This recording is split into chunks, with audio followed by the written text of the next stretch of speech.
What's up, freaks? It's your boy Marty here to introduce this rip of TFTC. Guess who's back in the house? Texas Slim! Texas Slim is back. It's been about a year since we recorded our first episode. A lot has happened in that year. That's what Slim and I just talked about. There's a lot of momentum here. Take agency over your life. Take agency over your health. Go direct to the source. Go shake a rancher's hand. Get that good, high-quality beef. We got to flip the table here, freaks. They're poisoning you. They're poisoning you. It's all in the data. Diabetes, medicines that are needed, heart disease. A generation, 2 generations, arguably, that have been poisoned by the food industry and the governments that are enabling them with their guidelines. We talk all about it. This rip is brought to you by our good friends at Unchained Capital. Unchained Capital is here to change the game in the trading world, or the Bitcoin acquisition world. They have devised a product that is the most secure way to buy Bitcoin. You go to unchained.com/trading. You buy Bitcoin, and it goes straight to a 203 multi-sig vault that you set up. Straight to cold storage. Multi-sig cold storage with geographically dispersed keys that significantly reduce the potential for single points of failure. No more fumbling with hardware wallets to produce an address that you then paste into the exchange. And then you worry, like, did I put the right address in? What's going on here? When I hit send, is it going to come? You get that stress. Unchained takes it away from you by sending it directly to your 203 multi-sig vault. They never hold the Bitcoin for you. You own it directly. You buy it, you own it directly. You have control over it since you have 2 of the 3 keys in the 203 multi-sig quorum. This is the best way to buy Bitcoin. I've used the product. It works seamlessly. And it's an incredible thing to see. They're iterating. They're bringing you more services at Unchained.com. The ability to easily buy Bitcoin directly to cold storage is the latest service. There is more to come. Go to www.unchained.com/trading to talk to their trading team to get onboarded onto that product, to figure out how to buy Bitcoin there. Available in 31 states right now. They're working on 50. Unchained.com/trading. This rip is also brought to you by our good friends at Brains. What can I say about Brains? Pretty hot company. Pretty hot company. They work with ASICs. ASICs get hot by the transitive property. Brains is hot. They got that hot data on insights.brains.com. They got that hot pool at Brains Pool. You can put your hash to Brains Pool. Longest standing pool in Bitcoin's existence. Been around for over a decade. Pretty badass. Pretty hot. They've got Brains OS Plus firmware, which helps you stack more sats. You look hotter when you stack more sats. Whether you're a dude miner or a chick miner, if you're stacking more sats because you're using Brains OS Plus firmware with compatible ASICs, you just look hotter. Don't trust me, trust the science. Scientists have said this. They've done the research. They've run the experiments. Running Brains OS Plus firmware with compatible ASICs makes you hotter. Do you want to be hot? Go download the firmware. Go to brains.com, BRAIINS.com. Check out all this stuff. This was also brought to you by our good friends at Hodl Hodl. Hodl Hodl is here to bring you a peer-to-peer lending platform. No KYC, no AML. Again, peer-to-peer, very low rates as well. You put your Bitcoin up in a 2 or 3 multi-sig escrow account as collateral. You hold 1 key, your counterparty in the loan holds another key, and Hodl Hodl holds the 3rd key. You have visibility into this wallet since you hold a key, so you can have confidence that your Bitcoin is not being rehypothecated. And if you're paying your loan back plus the interest, you're going to get your sats back at the end of the day. If you're somebody who has stable coins, you want to get yield on that, you enter the other side. You lend your stable coins out. Somebody looking to use Bitcoin as collateral for liquidity, and then they pay you back what you lent them plus interest that you decide, peer-to-peer. You guys come to terms.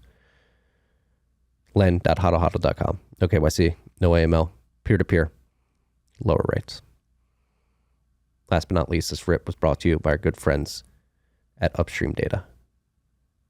Upstream Data is here to bring you all the mining infrastructure that you need. Whether you're an upstream oil and gas company using excess natural gas to mine Bitcoin, they have the hash huts for you. hash huts come with generators. They're purpose built for Bitcoin mining. I am the owner of a 50 kilowatt hash hut and many more actually now. And they're beautiful, flawless products. They just work. Isn't that what you want these days? There's a lot of shit out there that just doesn't work. Not Upstream Data's hash huts. They just work. Whether you're a large oil and gas producer, a small producer, a utilities company with excess electricity, Upstream has the hash huts for you. Different sizes, 50 kilowatt, 180 kilowatt, 900 kilowatt. They're working on other sizes as well. They will build the product for your needs. Go to upstreamdata.ca, talk to their sales team, tell them CFTC sent you. Then get you everything, hash huts, generator, miners, whatever you need. And if you're an at-home miner, they have the black box. If you use the code FREAKS at shop.upstreamdata.ca, you're going to get 5% off a black box, which allows you to put a couple ASICs in it. You shut the box. You can mine on the side of your house without the annoying. You don't get that loud sound. You get a small ASIC whisper. It goes, you're stacking sats. You're getting hotter. This is awesome. You're going to be so fucking hot. All the sats that you're stacking on the side of your house. It's really, I'm happy for you. I'm happy that you're getting hotter. Because you're stacking more sats. It's a beautiful thing. You can buy a black box bundle too, where you get the black box and the ASICs. Upstream will do that for you. Again, go to shop.upstreamdata.ca to check this out and enjoy this rip with Texas Slim. Okay.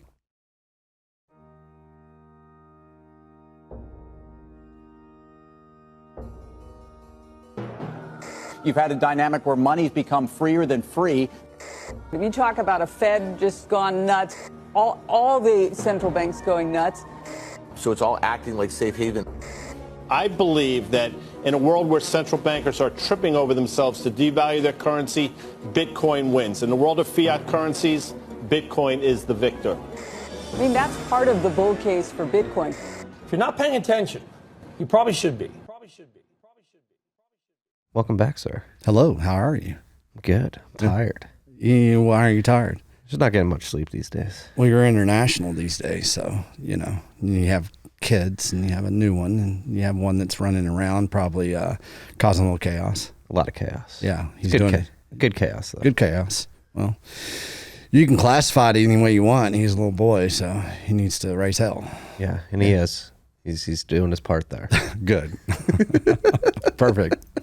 That's all that matters. That's all our job is to allow the chaos and kind of corral it in when needed. Oh, yeah, channel it. Yeah. He's a very good wrestler already. Is he? Did you grow up wrestling? No. Well, I grew up wrestling my brother. Yeah. Well, yeah. Never structured. Did y'all ever do fists? Oh, yeah. Yeah. Nonstop? Oh, yeah. We're 11 months apart, so there was a lot of... Okay. There was a lot of posturing growing up, particularly when we got into middle and high school. Mm-hmm.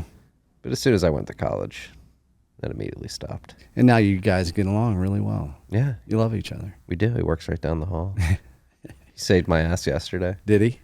I was here. And our oldest was raising hell. Yeah. And my brother's got a pool over where he lives. So we let my wife and my son go hang out in the pool for a while. Saved our day. Good deal. Yeah. Family. It's important. It is. Yeah. That's why we're here. It is. Isn't it? But apparently the family is not essential to some people. I think that I saw some stupid messaging on Twitter the other day about, let's lose the family. Yeah, we need to lose it. Yeah, let's hand them over to the state. One part of that thread, if we're thinking about the same thread, was eliminate the kitchen. Yes. Everybody should order out. Well, it's been a year since I've been in here, right? Yes. When we first started this. And we started. Well, over at your place. Over my place in the cold. Mm-hmm. It was a good first rep. It was. It was actually magical because look what we did in a year. And one thing that we were talking about was a global marketing plan that was going to come after our food. Yeah. And we were saying it last year at this time, saying, get ready, because they're going to start doing some shit, and it's going to be basically directed at taking nutrition out of our households, out of our mindsets, out of our families, out of the kitchen. Yeah, and it's escalated pretty quickly. I moved pretty fast, actually. They had some momentum, after the global marketing plan of that virus thing. And so now they're going to keep on continuing because they've spent hundreds of billions of dollars in ways that people have no idea. Yeah. Do you think they're being successful at all? I think their campaign's faltering. You see, like, what was it? Impossible Foods or yeah, one of the Impossible other ones? Burger, Impossible Foods, Impossible Meats, all the, I don't know. I think there's Beyond. Beyond. They're yes. like close to bankruptcy, aren't they? Yeah, but see, I think that honestly, personally, from what I know and everything that I've taken into this discussion, I think that's just the distraction. It's always been the distraction, and that's how they work. We're not going to go out there and eat that shit. It's dog food. We know it, right? Yeah, you took a picture at a supermarket the other day. Yeah, wasn't that fascinating? The meatless That's right here in Austin, Texas. deli. It's disgusting. It is. It's where that counter was? No. Is before you got to the beef. You know how Central Market is and how you kind of go as a maze, getting your cheese and shit like a rat. Well, they've got that right when you walk through produce. You go right in, and it's just a big old counter there, brand new, and they've got it loaded up, and you got to pass it before you get to animal proteins. Well, it's funny how it stays loaded up. Nobody buys that shit. No, it's I flew to Japan once, and you've flown into Japan? Tokyo? Never been to Japan. Okay. You fly in there, and most of their stuff is behind glass, and it's like plastic, and it's like going to, one of these like Denny's, they, have pictures on the menu. You go into Japan, well, they always have representation of food in plastic.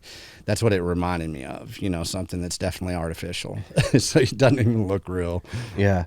That's been a very powerful content form that you've adopted, is going into these supermarkets or convenience stores. The one you posted, like you were in the middle of the aisle just like looking at all the candy and all the shit, and like they're just poisoning you. And it's funny because my whole life I've been going in to these stores and it's just considered normal. But right. When you like take the time to actually like record a video with intention to point out the insanity of it all, it's like, holy crap, they are like poisoning us. They're really, I mean, it is. And I'm not one to do that too often, but I went on shit since late May. I've been on the road and I've been in here several times. I launched going to Tennessee from here, and as the more I traveled, I just started seeing this consistency. From the convenience stores to supermarkets, because I don't go into supermarkets anymore. I really, design my life where saying screw that. I'm not going to validate it anymore. And you go in there and you take a different perspective, just like you said. It's a freaking cartoon world. It really is. Literally have cartoon characters marketing to you. Yeah, and I think it was either your podcast or it might have been Princey's, but I said I'm going to live rent free in your head from here on out. You're either going to like me or hate me, And I want people to be disgusted with the supermarkets. That's what we should be. We got to quit validating this shit. Yeah, simple as that. Especially as Bitcoiners, it's killing us. Yeah, it really is. I mean, we got the proof. Yeah, and it's like, especially like, it's another thing that's been weighing on my mind the last couple of weeks is like the gravity of what's going on in the broader macroeconomic landscape right now. Like, you had the Great British Pound faltering, you had the yen faltering, you have bond yields going crazy, and people are like, there was a chart that we brought up on Rabbit Hole Recap yesterday that highlighted the amount of wealth that's been destroyed this year, and it dwarfs what happened in 2008. So you have this backdrop of this financial calamity underway. Most people don't realize it yet, but you have a bunch of people who are losing their retirement accounts, who are going to be losing their jobs, who are losing their purchasing power, and looking forward, trying to prepare for that. That's usually when the state steps in and says, hey, here, we'll help you. Here's your rations for the day. Well, and that's from the very beginning, that's what they've had planned. And there was something that came out back in 2017, 2018. You look at that time, that's when I talked about the consolidations of the chemical grain companies and of the food corporations, the multinational food corporations. And for all the researchers out there, look up EAT, Lancet. Well, they had billions and billions of dollars already invested in what's transpiring now. And I keep on saying this phrase, it's a global industrial food shift. So what does that mean, right? It's like, well, anytime you have an industrial shift, it means you take everything to the ground and you build it back up. You know, we've seen the processing plants, we've seen, you know, the messaging, the signaling, the virtue signaling about food, you know, saving the planet. All this has been planned for a long time. It's just that people aren't not able to pay attention, or too busy, or a sense of complacency, you know, with food, because it's always there, right? And that's where they get their confidence. And you're saying, hey, you know, the state steps in. This global industrial food shift is exactly what's going to happen. They're going to deprive us of certain types of proteins, and they're going to say, hey, you know, we've got this. We've got you. We've been planning for this. You know, this is part of climate change. You're going to be a good consumer now. We're going to look at health now. Somebody told me yesterday that Biden thing came out and said, well, we now understand how important nutrition is to your health. Think about that. Nutrition is to your health. They're acknowledging nutrition. So they're going to step in with that statement, and then they'll come in with something else saying, hey, this type of nutrition that we've developed within this industrial food shift is how we're going to move forward, you know, especially in the Western countries. Enjoy your cricket powder. It's good pretty for much. And that's the deception I was talking about. It's like, okay, I'm looking at that steak, that 3D, that stem cell steak, that whatever the hell it is, that Beyond Meat, and I'm saying, oh, hell no, I ain't eating that shit. You know, I'm Texas Slim. But what you're doing is they're sneaking in that fake commodity that that they had very good success in the 70s, that evolved us to here, you know, with all the seed oils and the high fructose, all the fake commodities that were developed in the 70s. That's a new layer of fake commodities that will be injected into our food supply in certain highly processed foods. We won't even know what it's called because of the labeling laws changes that they've had. You know, we've talked about that, you know, the FDA, the Gross rule, all that. They'll be able to put cricket dust into anything, just like they put canola, rapeseed into anything. And so once again, that's basically devaluing the food. It's continuing their yields and their profit margins, and they're not losing out, but we're gradually declining with our metabolical health. That's exactly how it works, and they know it works because it tastes good. Yeah, and you've labeled it a deception, and that's been a big topic of conversation on this show in recent months. Is it nefarious intention, or is it pure incompetence? And Matt and I are like angel devil in this conversation, right. And I'm like sold that it's nefarious in nature, because when you consider the degradation in health that these policies, these nutrition policies will lead to, and the healthcare costs on the back end, like it's not good. Like if you're trying to lower costs for people in the long run, just like the fact that you're making people more and more unhealthy is just raising those healthcare costs, which will far exceed any savings that you would get from the cheaper shit food that you're providing people. So like they really don't care about health or costs at the end of the day. It seems like control is the intent behind all of this. You know, you look at it, and I look at my family, my extended family. We all came from the same dirt in Texas, the same farm, the same grandfather. Let's put it that way. And you look at a lot of the metabolical health in my family, and you say, well, you know, look where we are now. A lot of health problems, you know, extended cousins, you know, stuff like that. You look at it, and you don't want to think it is nefarious. Probably in the beginning it wasn't. I don't know. I'm not going to be that person to say it. But at this point in time, the collective of the basically the impact, you know, the medical, pharmaceutical, agricultural complex, they are hand in hand working together to make profits and control. And they have to control you to make those profits. They have to control an industry and an apparatus in which they all participated in to engineer. So at this point in time, they know what's going on with our health.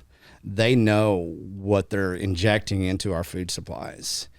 And you have a lot of layers there, as far as those touch points that I talk about. Extremely good people all the way through those touch points, trying to make a living, trying to raise families, trying to do the American dream, whatever you want to say. And so it's such a mixture, just like our food is now, that in the end, you look at how we've subsidized and commoditized a food system that's never been done in the history of man. Well, it's not going in the right direction, and they know that they have lost a lot of the narrative, and the signal is changing, and I think they're covering their ass right now. And I think it is nefarious, 100%. Yeah. And then you see all these processing plants just go up in flames, like the one in France earlier this week. Yeah. And that's the biggest wholesale produce place in the world. Yeah. That doesn't happen. So, it's, you can say, and that's where I'm at right now, is like, I don't want to say it out loud, but I'm going to say it. It's like, I told you so. Let's wake the fuck up here. Let's pay attention to what's happened. Let's pay attention to where we are. And whenever this stuff happens, we don't have to be so distraught about it, because we've got, especially us, as far as us ranchers and us Bitcoiners, we already have a plan. We're already innovated through that. We have to lead now. We can't be following anymore. We can't be sitting on our hands. Yeah, no, we cannot. But this is also a good point in the conversation to point out the wins. It's something we're trying to do more here. It's obviously things are very heavy around the world, but from a food perspective, financial perspective, there's a lot of stress out there. Yeah. Let's focus on the good things. There's been a lot of wins this year. Hell yeah. I think there's definitely a growing movement against seed oils. Shout out to the seed oil disrespecters out there. 100%. I know there's a restaurant group that just got some funding that's going to spin up a bunch of restaurants that don't use any seed oils and depend on things like beef tallow and stuff that was traditionally used before seed oils were introduced. The meat mafia guys are doing a really good job to educate people about health and wellness. It does seem that there have been some wins this year. What are the wins in your mind? I think everything you just said, because, the meat mafia guys, Harrison and Brett, Harrison came to me in the very beginning. And I said, start writing. I'll just put you through the Substack. And by him doing that, they just took off, right? So that everybody was wanting to hear what they had to say, or they didn't know that they wanted to hear it and they heard it and they said, hell yeah. And so that type of collaboration that we've established, in people actually having a pedestal to speak upon, it's a huge win. I have, somebody, a Hoosier Hoddle, he came to the Kerrville, and now he's opening a restaurant in Indiana, and it's all locally sourced food. It's exactly what we've been talking about. So across the spectrum, especially in the United States, everybody are starting to understand the decentralization of their food is the most important thing that they need to be doing moving forward.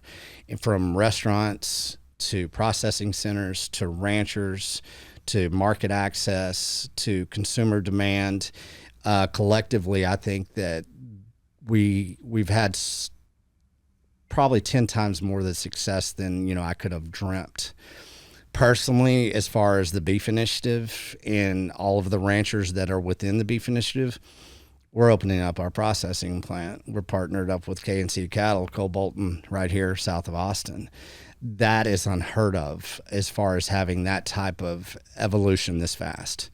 And we now have that vertical integration back into the best beef in the world, which is Texas beef. And so, that's why I'm here. That's why I'm here in Austin this weekend, that, I'm going down there after we finish here. And we're ready to basically, yell from the mountaintop now. We've been holding our breath. It might not look like it. We haven't even got started yet. Yeah. Are we about to throw gas on this fire? Oh, hell yeah. Yeah, it's about to, I wrote an article. I've got 2 new writers that had come through. Aiden, he came through the Substack. He's writing about a new producer that we're bringing in from Wisconsin. His name is Peter Allen, Bastadon Farms. fascinating story. People are just going to love it. And then we had Jackson. He wrote about the Texas cattle drive. And so pouring gas on that fire, I wanted to do some history. Let's look at Texas. Texas once fed the nation. When you and I and Parker sat in here and, we talked about that. By saying that, we're at a position now, especially here in Central Texas, and especially with the Beef Initiative, K&C Cattle, Jason, Rick in Colorado, we got Tennessee, we got so many little nodes that we've built out. We're about to feed a nation again, and we're doing it already. And a lot of times I hold back because we hadn't had the volume, but our volume is about to increase 100-fold. We don't have to ask for permission. So everybody out there that's selling beef online, from the Whole Foods to the butcher boxes to all those guys, every one of them, they serve a purpose. But once again, there's deception within their marketing and with the product that you get. And that's okay, because I always tell everybody Bitcoin exposes the truth. So, let's go. Let's get busy. I mean, we have vertical integration. Nobody can tell us that we're doing it wrong, because we're taking you from the soil all the way to your fork. And now we have full access to be able to provide to everybody across the United States to do that. We're about to feed a nation again. Yeah. And there's an event in Lubbock coming up, right? It's north of Lubbock. It's where I grew up. It's a little place called Canyon, Texas. Okay. And it's right next to Paladura Canyon, which is, we kind of talked about it. It's like, it was called Camacharia, back during the Comanche Wars and everything. Charles Goodnight, one of the first cattle drives, came right through there, close to it. And then I have Justin Trammell of Panhandle Meats. He opened up his processing center a little over 6 months ago. He's going full force. And so we're going to have a little micro summit there. I'm going to have it in a city park, in a pavilion kind of like what we did in Kerrville. Mm-hmm. And it's a heritage and food summit. And we're going to talk about processing centers across Texas, micro processing centers. We're going to talk about feeding the community, food sheds, market access, heritage, where did we come from, legacy. And 10 people might show up, might have 100. I don't know. It's up to everybody else to start saying, hey, I want to be part of these micro summits, that the Beef Initiative is leading. And after we do that one, we're going to have one in Tennessee, in Nashville. We're going to have one December 7th. You're going to be there. Yes, sir, I will. Mm-hmm. I'm very much looking forward to that. We're going to get some heavy hitters there too. Yeah, we are. we have a shindig to go to on that Saturday. So, we're going to have our micro summit Wednesday, I believe, and then we're going to be part of the U.S. Cattlemen's Association National Convention. It's going to be you and Matt, and it's going to be Jason and Cole and me, and then I think who else is going to be there? Well, we're going to have Brooke Miller there. Yeah, Dr. Brooke Miller will be there. Mm. There will be a bunch of others. It's good to see this happen too, because I've become more and more disenchanted with depending on I've never really depended on the federal government, but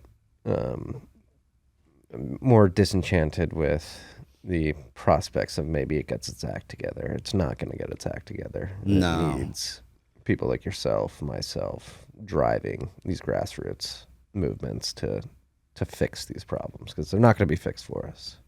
They're not going to. And I think how we got here is because we're very trusting people. We do. We trust requires a lot of courageous spirit. It takes a lot of courage to trust.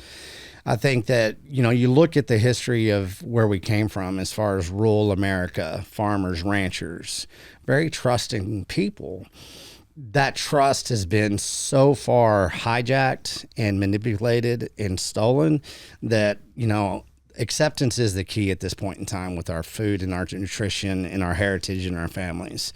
So I don't even want to validate any of the deceptions anymore. That's what I basically told everybody in Georgia. It's like, quit validating the deceptions. We don't have to. Yeah. This is what we're seeing at the macro level. Mm-hmm. The world is the way it is today, September 30th, 2022, because we're watching in real time a degradation of trust between nation states.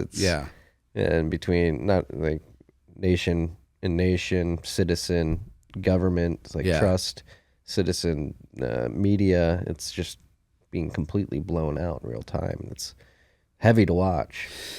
What makes me think, you look at history and you look at, how men treat other men, humanity, and this is nothing new. It's new to us. And once again, acceptance is the key. If you can grasp that this is not the first time that any of this has happened, that we're stacking a new fake commodity, fake lack of nutritional starvation onto society, that it's not so hard to understand that this is happening. And it doesn't have to be gloom and doom. What it is we've talked about, it's a hell of an opportunity to innovate during times of mass prohibition, right? And so, it's depressing. We don't want to be sitting here doing this over and over again. I've been on the show 5 times, something like that, your show. But it's required. I mean, this is where we are. So if we can accept that and we can say, let's have some fun doing this. Let's go raise some hell. Let's do it because we know the law. We know the deceptions of the law, and we know the law better than the law knows itself sometimes. Yeah. You guys, let's talk about the Georgia summit. Yeah. How was that? I'm had a lot of FOMO. Not being there. It's in Bluffton, Georgia. White Oak Pastures is Bluffton, Georgia. It's a small town America. That's all it is. Will Harris, he basically saved that whole community by basically regenerative farming and ranching. It's been about 25 years. Yeah. I'm not sure I know you've told me the story. I'm not so sure if we've told it on the show yet, but that Bluffton, the White Oaks, is regenerative farm, but it was originally, then it went industrial, and then they went back to regenerative. How does Will describe this storyline for? To start off, Will Harris he's a badass. He's a great guy. Yeah, he went on Fox News and completely made that host look like an idiot because he was making some assumptions that Will was an idiot and was proven to be pretty wrong pretty quickly. Pretty fast, and it's not that hard to do, especially if you know what you're doing. And as far as Will, he can come across as very intimidating, but whenever you meet him in person, he shakes your hand, he looks at you in your eyes, and he's very accommodating, very strong spirit, very articulate. He talks Georgian, and so, but it was a blast. But to say that, he told me the whole story, That farm that they're on, 1866, is great grandfathers, and I got to see all the historical pictures of his grandfathers, just the office. It's amazing, and what they did is they stewarded that land and their heritage and family for many years up until the 50s. And here we go, fertilizer, and he told me this story about a guy coming out and putting fertilizer out and said, I'll be back in 3 weeks and I'll let you, we'll talk there. And, that was the first introduction of showing fertilizer to his crops. Of course. They took off. Why not? And so they all jumped on. And from the 50s until about 25 years ago, he goes, I was a commodity cowboy. And that's what he was. And that's what his father was. What was the moment that made him return to regenerative? He understood the chemical implications. He understood the destruction of the soil, and he felt extremely depressed. He felt lost, and he had to get back to the source of the seed of where he came from. And by doing that, he was able to give himself a vision that only he could do, him, the individual. His father would never have let him do what he did. You look at how he moved into getting back into and stewarding the land in a regenerative way.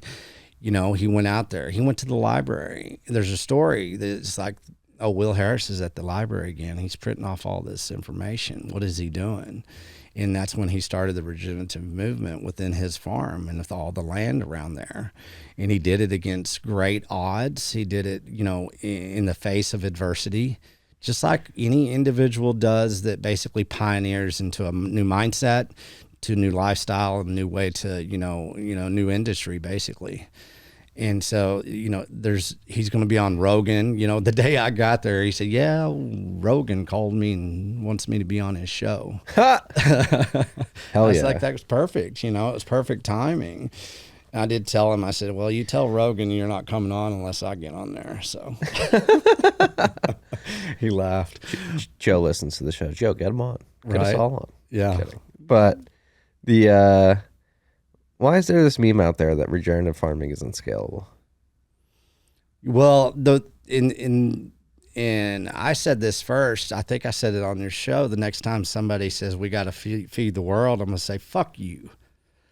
Will Harris says the same thing because it's true. That was a psyop. That was programming they put into our minds saying we have to do it this way. If we don't, then everybody's going to starve. Well, I guarantee you, we never fed the world. Not day one have we. And everybody says scalable. Well, let's not talk about scalable. Let's talk about feeding your family and your communities first. That's how you feed the world. That's how we got here. That's how we can do it again. And if you go out there and you look at our food system, our global industrial food system, and you look at the hundreds of billions of tons of food that gets wasted every year, we have plenty of food. We're still having a starving planet.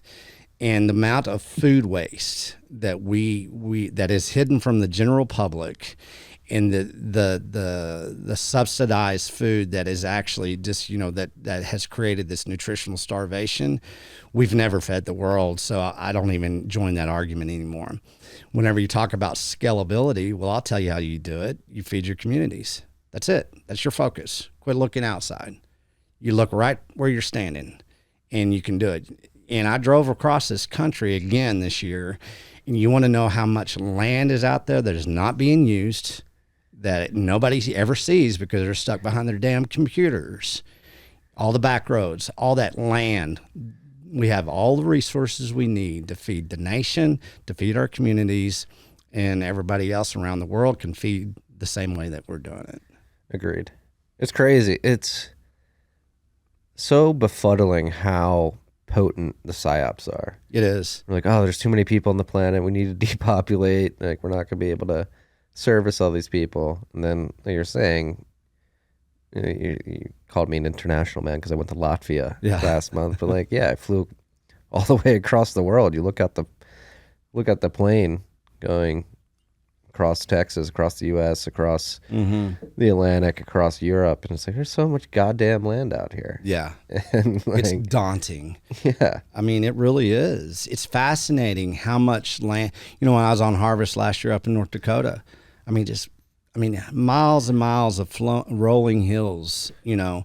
And you look at all those rolling hills, and well, they got a bunch of rapeseed and wheat on them, and that's it. Soybeans. So whenever you look at feeding the world, you're damn right we're feeding the world.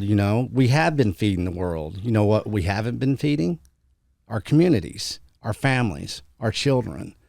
What we do is we feed the world, and who is lost out? Us, the American citizens. You look at how much beef is basically killed every day in our processing plants that are stationed in the United States. Most of that beef is being sold across the world. It's not being sold in our communities. We don't have market access to all that food that we are creating. We're giving it away to the highest bidders in that global industrial food apparatus. That's what people don't understand. It's like until we reverse that and say, okay, I'll give you an example, and I'm going to get my ass kicked for this back home outside of Amarillo, Texas. But what we have there is, it made the news, new producer-owned processing plant in Amarillo, Texas, inside the city limits. Okay, that's right in the middle of commodity cowboy country. Amarillo, Texas is the second largest stockyard in the United States for many years, next to Fort Worth. Well, you get a new processing plant in the city limits of Amarillo, Texas. It's going to harvest 3,000 cattle a day. Not one of those cows are staying within the state or probably even the United States. They'll have a little bell and whistle here and there saying, "Oh, look at us. We're gonna have this. We're gonna have a agreement with United Supermarkets, and we're gonna have this little brand of beef, and it's from here." But most of that beef that is stewarded raised, harvested, will be shipped right off into the horizon. And that's how we're feeding the world. And everybody in Amarillo, Texas, the amount of metabolical bankruptcy that's going on there right now because of the lack of true market access to damn good beef, it's been stolen. It's been hijacked. And that's just one example. And if you look at that and you want to get into perspectives of feeding the world and scalability, well, once again, we're not doing it. But the marketing plan, the messaging behind that processing plant in Amarillo, Texas, is what the general public sees. Once again, that's a distraction. It's not helping anybody within that community. It'll help the rich guys make some money off of that processing plant. And they don't have, the one thing that they don't have set right now with that processing center in Amarillo, Texas, they don't have market access. What they're going to have to do is they're going to have to follow the same distribution lines that JBS, Tyson, Cargill, and National do. So once again, that's an international distribution system of the beef that is raised in Texas. It sounds terrible for the climate. Yeah, setting that beef all around. That's the other thing that's just like the hypocrisy of these people is mind bending. Let me feed into that real quick. Okay. In Hereford, Texas, outside of Amarillo, Texas, is JBS is there and everything. You'll have a place that'll kill the cow. Okay. They'll put it on the hook. That cow gets shipped to Nebraska. Okay. Then it'll get cut up. Then it gets shipped back to the Texas Panhandle, and then it'll be distributed from there. So once again, you know, that the diesel, you know, everything, the money's being made basically because that cow is nothing more than the byproduct of the apparatus, of the chemicals, of the grains, of everything that's been set up, all those touch points. And so, yeah, it's really good for the climate, isn't it? Yeah, it is. You're just, it's just needlessly shipping this beef all throughout the world. Right. Just use it. And then, like, who knows who bombed these Nord Stream pipelines? But oh, man, you just have pure methane leaking into the world. And I mean, I'm partial to the theory that it was probably somebody in the Western world that is definitely LARPing about climate. It's like, oh, you're complaining about all these emissions, but you're going to blow up a pipeline and let it leak pure methane into the atmosphere. The hypocrisy is... Well, it was almost predictable, wasn't it? I can't remember who told me. I think it might have been Cole. He says, yeah, they blew up a pipeline. And I was like, well, that was expected, you know? Yeah. At this point, it's like, well, we don't know who did it, but yeah, we figured that was something like that would happen. You know, especially all of us that have been so tuned into everything that's kind of transpiring. Yeah. That's a very scary escalation. It is when you have energy infrastructure now officially fair game. Yeah, that's definitely the war that I don't think a lot of people understand. No, you get it very deeply. Yeah, too deeply. It's scary sometimes. Yeah, it is. Sometimes I wish I took the blue pill. Yeah. I wonder what that would be like. Can you imagine right now? No, I can't imagine. I mean, I say that, but I would never. Because all the blue-pilled people out there are going to get shocked to a point that I don't think I would want to deal with. No.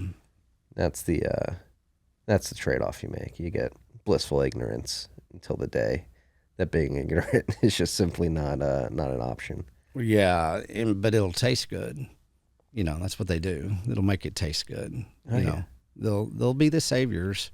I mean, they move boldly. I mean, they do have this planned out. You know, they have spent a lot of money.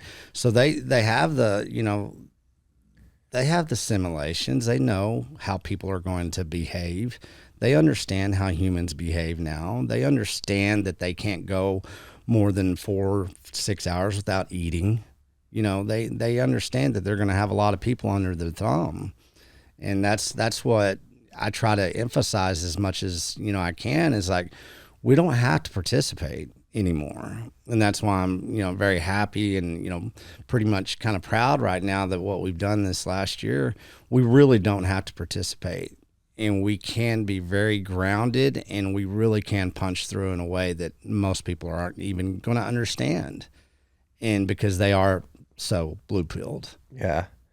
No, it's interesting that you say, that they know that people are going to be hungry every 4 to 6 hours. I'm not sure if you saw it, but there was an interesting thread on Twitter. I forget who wrote it, but it basically explained the history of how we got to 3 square meals per day. And it started during the Industrial Revolution when you had all these factory workers working very physically intensive jobs. Right. And they had their breaks where they were essentially forced to eat to build back up the strength to go back to work. And then as we moved towards the digital world, that sort of eating cadence continued, even though it wasn't necessary considering the fact that we weren't doing physically intense labor as much as we were back then. Yeah.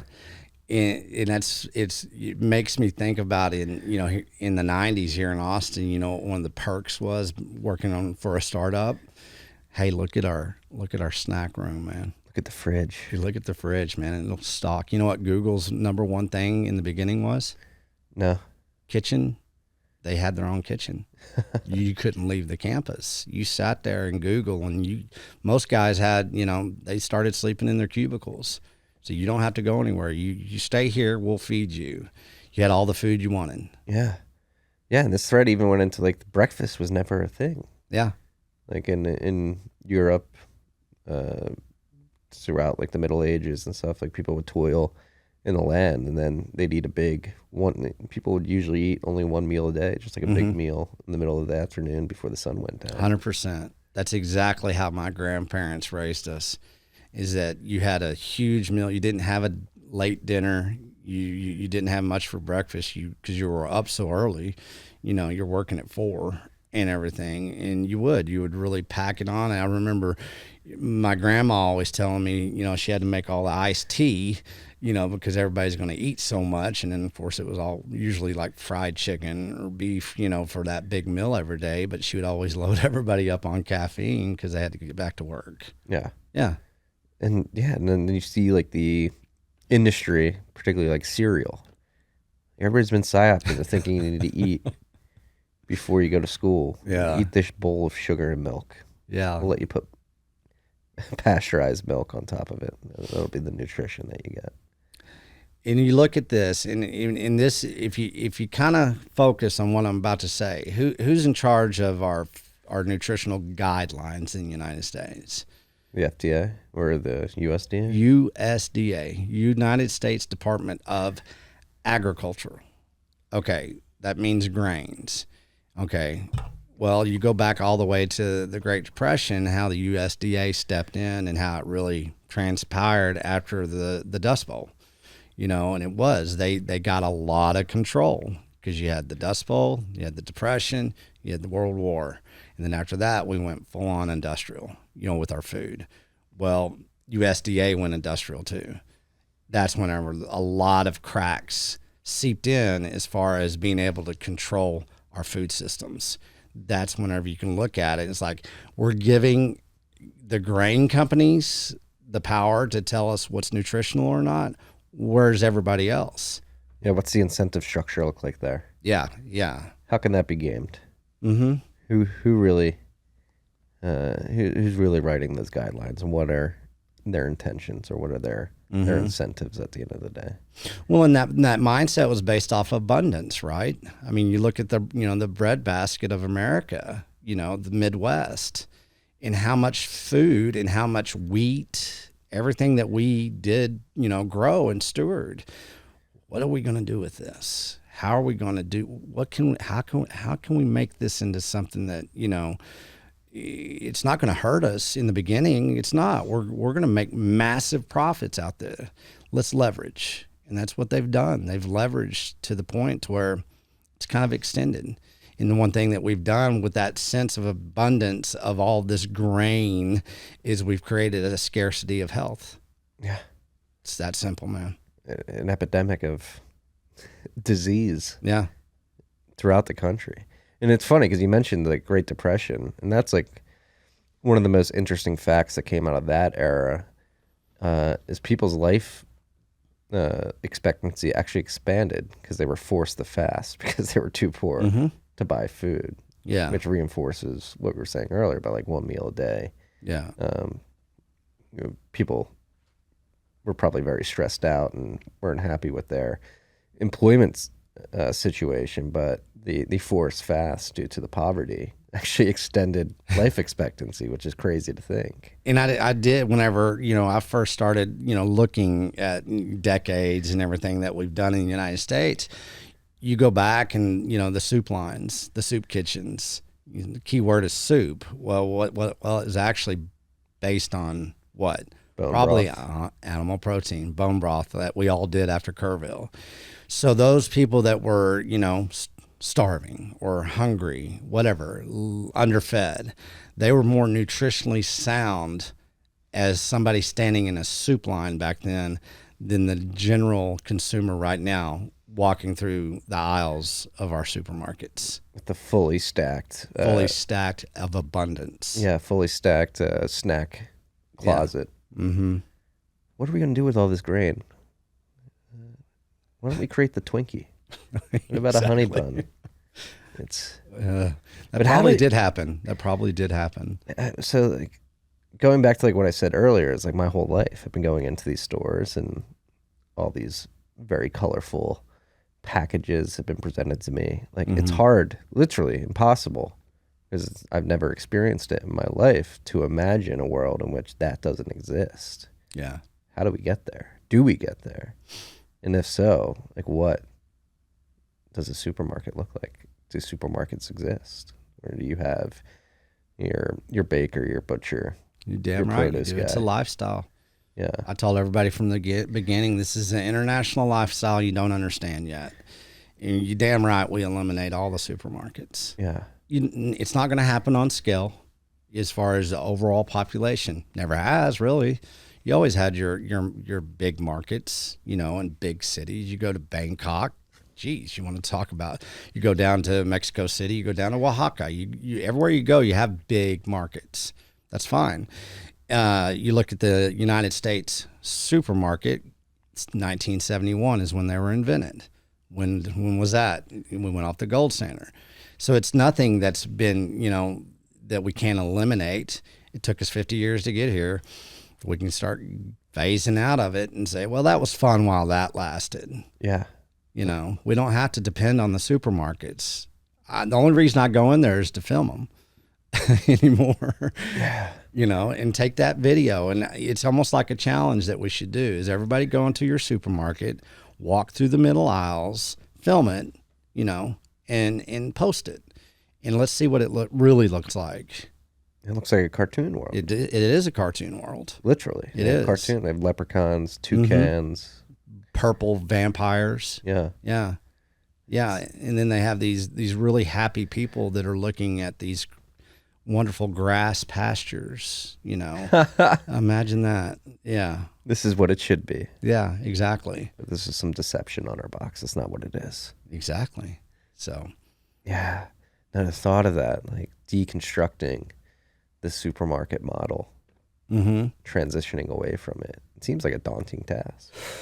it seems it in the beginning because we are rushed. We are overloaded with, our time management, of course. But from the beginning, I said, let's just start with animal protein. Meat, Texas beef, it can be any type of animal protein, that is hopefully stewarded within your local region. That's what we shoot for. If not, then what have we done in the beef initiative? We're saying, well, we'll ship across the United States. But even in the beef initiative, coal and K&C cattle with the beef initiative, we want to feed the United States right now, but we want to scale back and we want to just feed Texas. And then we want Tennessee to do what they're going to do in Tennessee that they're already ramping up. We've got Wisconsin now. We've got Colorado. And we want everybody to start feeding their states. Will Harris looked at me and he goes, I don't want to ship my product across the United States anymore. I would rather feed Georgia. And that's coming from a man that started from scratch, that got national exposure, that went through Whole Foods, but now he really does. He wants to scale it back. And so with it being daunting, yes, it's daunting. But let's look at Cole with Hometown Meats, the new processing center. He put it in Luling, Texas for a reason. You got Houston right there. You got San Antonio. You got Austin. You got small Texas towns right there. How about Saturday? You go and you pick up your next 2 weeks supply. You have a family day. You make it into something that you weren't thinking about as far as being enjoyable, but you can make it into a new lifestyle that empowers your family and empowers you as as parents. And especially, we're always talking about the mama bears. Well, they can make sure that they have a good relationship with their local food producers. It's what it used to be. It's not that big of a deal, man. It's not that hard. Yeah, we need to lean on the moms. We do. And I do think the moms are waking up. They are. Well, and the thing about it's been horrible. I just released the Heritage Woman series within our audio docu-series that we're doing. It's kind of trickling into everybody's purview right now, but you look at the Heritage Woman and how they were psyoped and propagandized, and a perfect example is Crisco oil. That was Procter & Gamble used to make the most amount of candles in the world. But then in 1900, what happened when we had electricity? Well, they had this cottonseed that they were using to make candles. Well, they weren't selling candles anymore. Shit, we got to do something with this cottonseed. Let's make it look white, and we'll call it the new lard, the new tallow. And so they started marketing to the Heritage Woman and saying, hey, you're going to be international now. Pay attention. We're going to make life easier for you. And that's really whenever the propagandized through marketing hit the Heritage Woman, hit the woman's psychological behavior as far as what food is. So for those who are unaware of what the Heritage Woman is, or what the Heritage, what that group was, what were they? And how were they co-opted? Backbone of the family. They are the ones that were always making sure everybody was healthy and happy. And how did they do that? Well, they did it with their understanding of what food was and how they could store the food, how they prepare the food, how they would serve the food, how they would orchestrate everything that family needed, from the children to the husband. And they did it in such a beautiful way that throughout the decades, they kind of took that importance and that validity of that importance out of the mindset of the woman. And, a lot of people don't like to hear that. But you look at today's moms and the mama bears and the wives and you look at, they're very intentional. They mean well. They look at food, but the amount of deception within the labeling laws and what true nutrition is now with the marketing campaigns, it's once again, we use the word daunting. It's not a fair fight anymore. And they need to take a step back and they say, okay, how did my grandmother used to do this? And my grandmother was a Heritage Woman. Let's see what she used to do.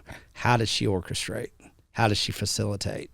How does she innovate whenever she didn't know exactly how to provide that nutrition that was needed?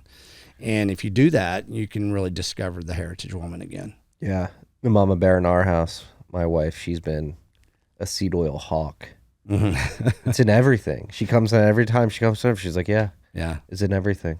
It is. And it's been great seeing her become hyper aware of all this stuff and very selective, and going like long drives to find good food for our children.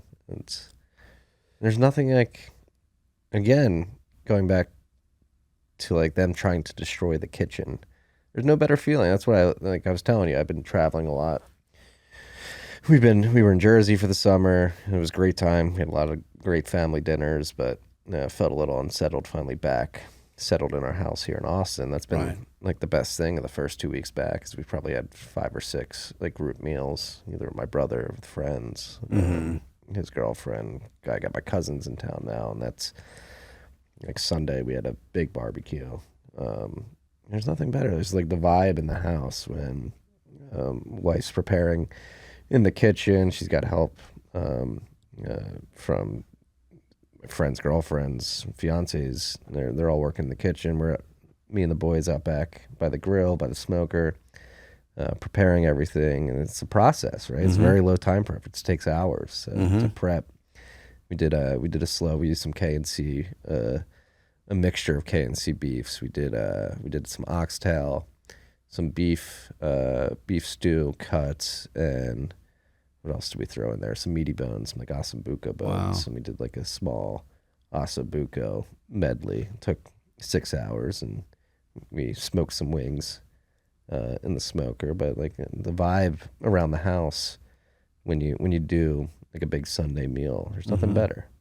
Kids are running around, everybody's contributing in their way, and then at the end of the day, when you finally sit down and have the big meal, everybody's sitting around the table having good conversation, vibes are high. Yeah, it's the precedence of the spirit and the mood for the whole week. I mean, you remember it, right? It ingrains something in you, and the intentionality of it is the value. I mean, think about that. You know, whenever as a child we'd go out to the farm and it was all dirt roads. And so, I mean, I had 6 aunts and uncles, you know, I had, I don't know, freaking 20 cousins, whatever, right? Well, every time you look down that dirt road for, you know, miles, you could see a car coming, you know, dirt road, you're going to see the dust blowing. And man, anticipation of seeing people, of sharing those conversations, playing kick the can, you know, going to find frogs as kids, parents being able to relate, you know, what they're doing, how they're raising their family, everything. It was the glue of the family. It was the glue of the heritage. It was the legacy of action that you felt responsible, that you had to maintain and that you had to steward. And so if you look at, you know, it's a huge responsibility, but whenever you do like have a day like you just did, it's not hard. It comes natural, doesn't it? Yeah. And you felt pretty cool, didn't you? You feel it's fulfilling. Yeah. It makes you genuinely happy. Like, and everybody's looking outward so much anymore. And that's part of, you know, people taking us out of the kitchen, right? Eliminating the kitchen. And I think I've mentioned on the show, I was tagged to do a study and to provide a report in 2000, and I think it was 4, but the division of interpersonal communication in this nation. And that's whenever we started emailing and texting. It was early on. And the drive and the motivation to cause that division of interpersonal communication was something that was known back then, and they moved hard with it. They knew that if they could get the individual isolated to where they would actually increase profitability. And that's what they've done, and that's what they're trying to do right now. That's why they're saying the family doesn't matter, the kitchen doesn't matter, the division of interpersonal communication skills and what you just mentioned and experienced with your own family, that is as close as you can get to strong communication skills that exist right now. yeah, that is the real rebellion. Yeah, right it there. really is. Yeah. No, because I think, again, I told you probably many times now at this point throughout our conversations on this show and outside of it, but yeah, and I feel blessed.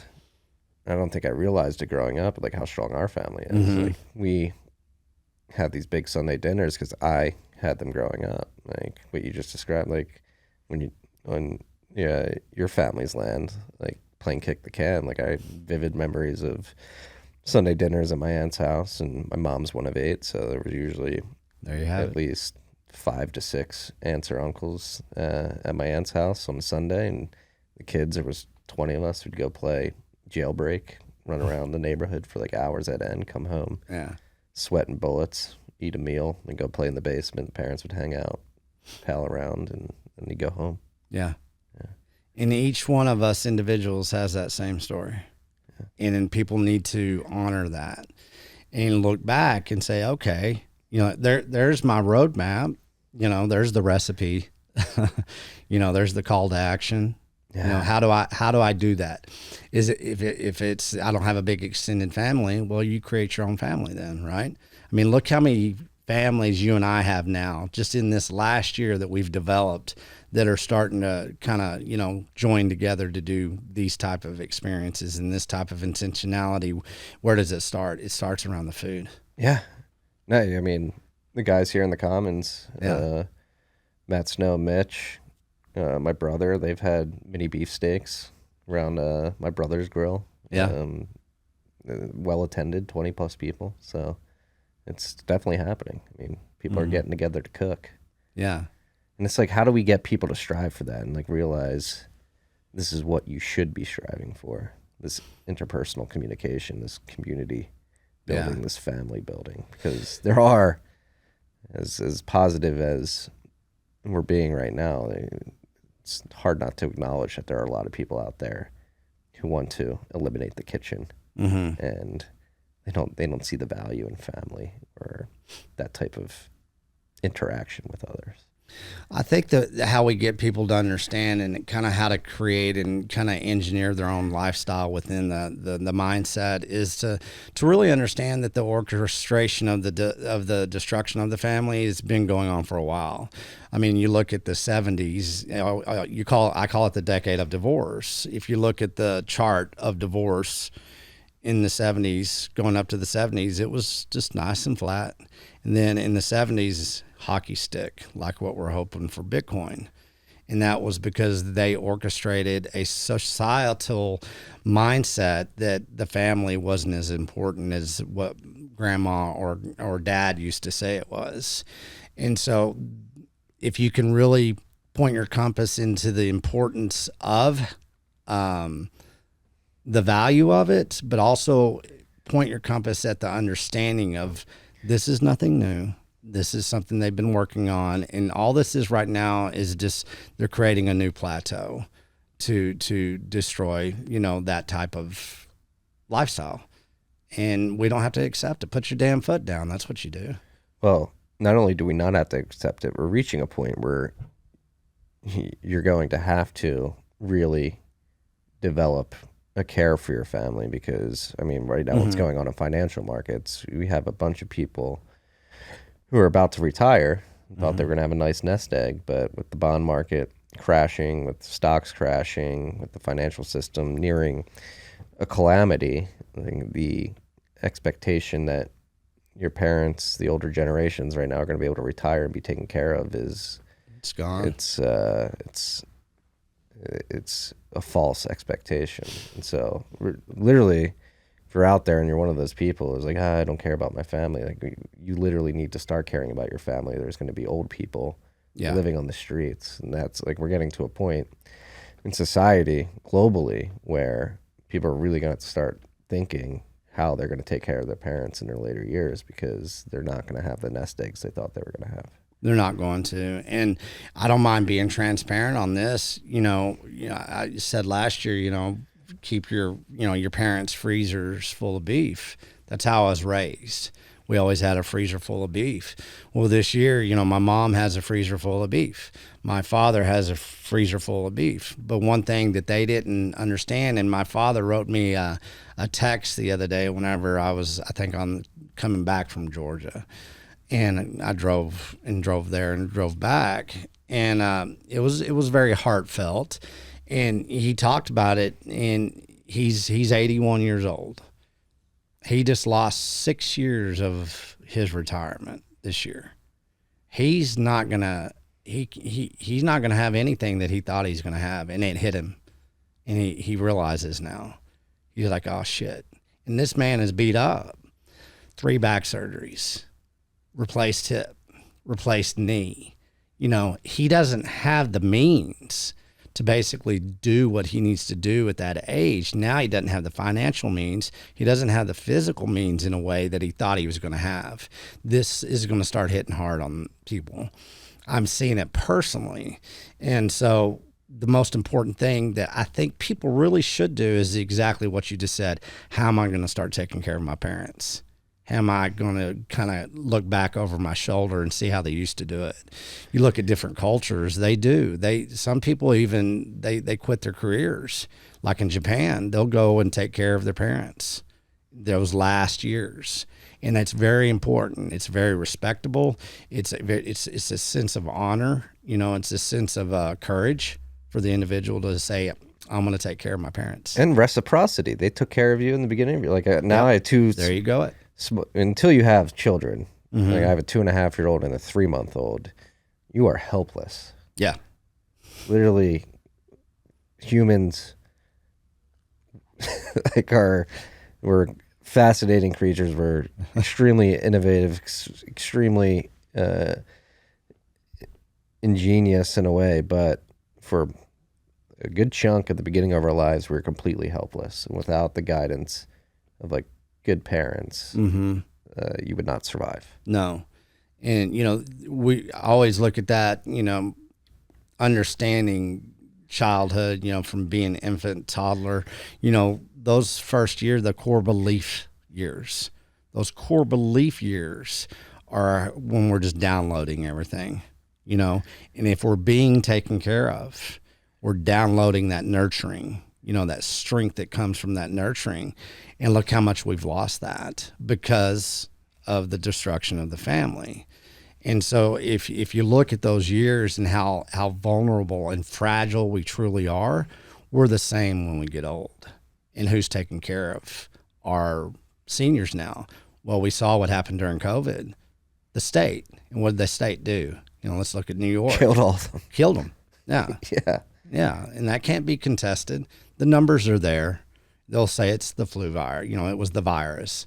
It's not. It's how we refused, as far as the individual self, the individual person in that family that used to take care of the senior citizens. Well, we're not there anymore because we're trying to survive, right? That division of, sovereignty. Yeah. There needs to be a massive wake up, because this is going to be a massive problem. It is. And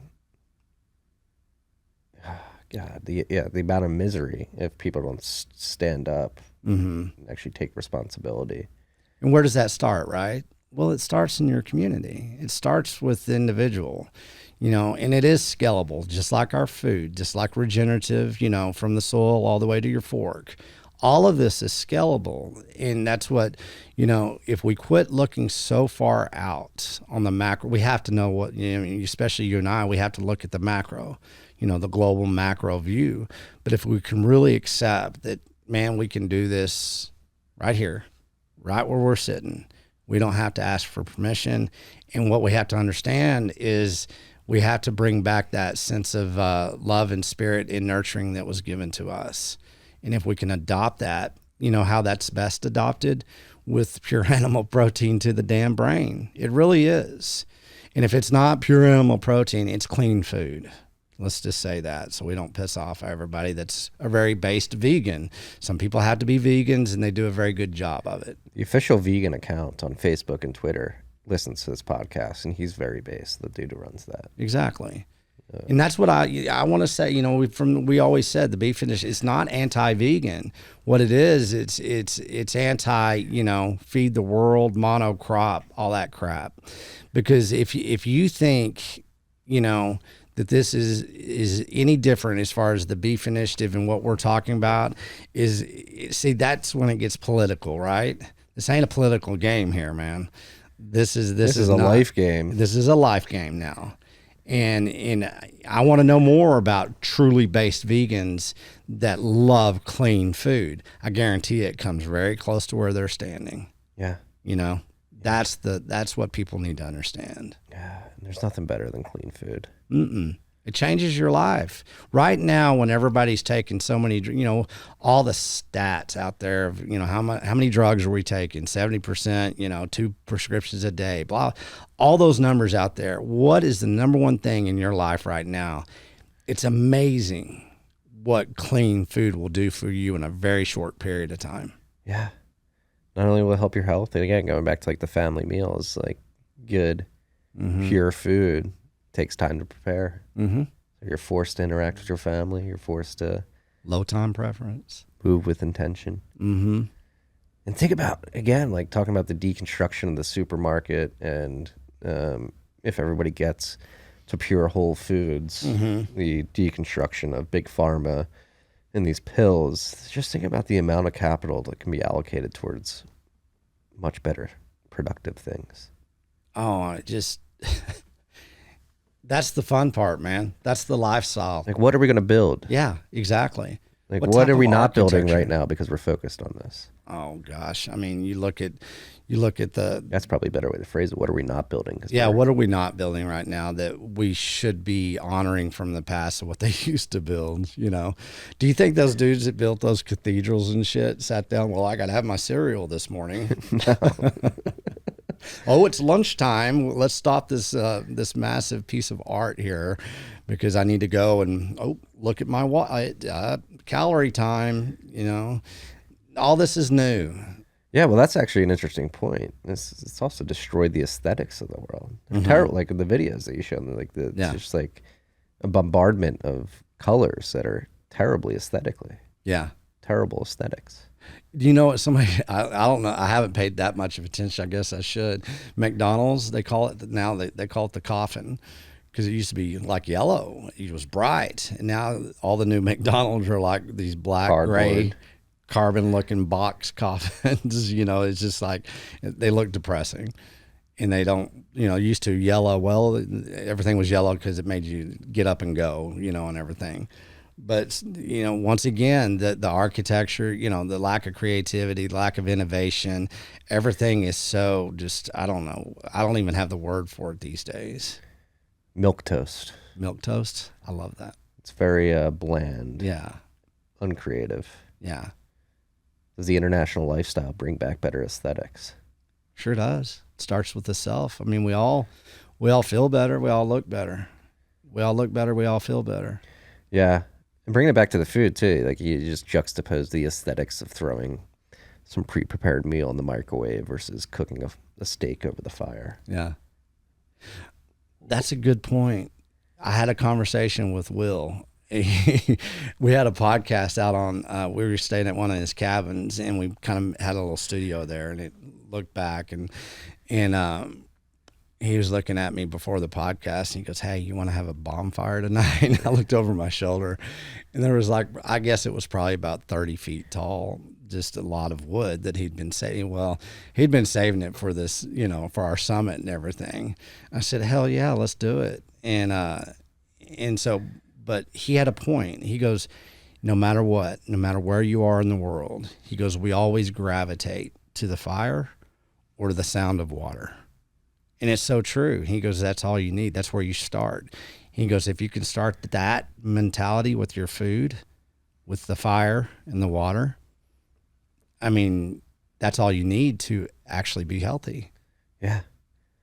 Yeah. And again, like throwing something in a box and it heating up and you not actually seeing what's going on. It's very detached from the water and the fire that we are so drawn to. Yeah. It's we're gonna get primal. rid of microwaves. Let's get primal. Let's get rid of microwaves. Yeah, let's get rid of the microwaves, please. And it's hard, but that's once again, let's not validate the deception. I'm a little bit older than everybody, Generation X, we all know that. But in the 70s, this is what happened. Okay, we had Johnson Hardware, and if anybody comes to Canyon for that micro summit, it's still there, right? Well, Don Johnson was his name. It wasn't Don Johnson Miami Vice, but it was Don Johnson. He showed up, okay, box in hand, drove to our house, first microwave in the household, right? And by him doing that, well, he had to cook something, right? He brought Sizzle Lean. It was the new bacon, and this was in the 70s. And so that's what he cooked in our microwave. Sizzle Two Lean. deceptions. Yeah, Sizzle Lean. And what it was is a byproduct, fake animal protein, all the way back in the 70s. And everybody's like, ooh, it's healthier. It's healthier. It's nothing new. And sure enough, that was the onslaught of that deception on how to prepare for food. Look how convenient it is. Look how easy this is. Look how good this is for you. And after that, the TV dinners came out. Here we go. Healthy choice. Everything's always been, that deception of what is health, what is nutrition, what is convenient, what is important, what has value, what does not have value. I mean, it's not that hard to disseminate and break down. It's the healthy choice that'll make you fat, give you diabetes. It will. It's been proven. Yeah. Yeah. God. We're gonna get you to a state where you could show up on CNN where we're just showing B-roll of people's fat rolls. From the stomach down. Why not? Yeah. I mean, it's time to quit. You know, tolerance overall in the United States has been hijacked. Well, I'm not going to be tolerant anymore. You know, I don't give a shit if I offend you. I really don't. I think. Well, you're messing with my family? No. No, that's another trend that's beginning to pick up is people like, all right, I don't care anymore. Yeah. I don't care about getting canceled, which is very encouraging to see. Yeah. These people are killing us. They are, and they're doing it in a way that the most fascinating think about how people that are facilitating this whole overall, you know, global industrial food shift. Whenever you can get a society to willingly nutritionally starve itself, you're winning. And they're winning because our brains are inflamed, highly processed food. Our metabolical health is bankrupt, diabetes, heart disease, all of the above. We already know it. It's nothing. It's out there in the open. Even the people that are doing it tells us the numbers, the statistics of how much of, you know, this nation is basically walking dead right now. Yeah.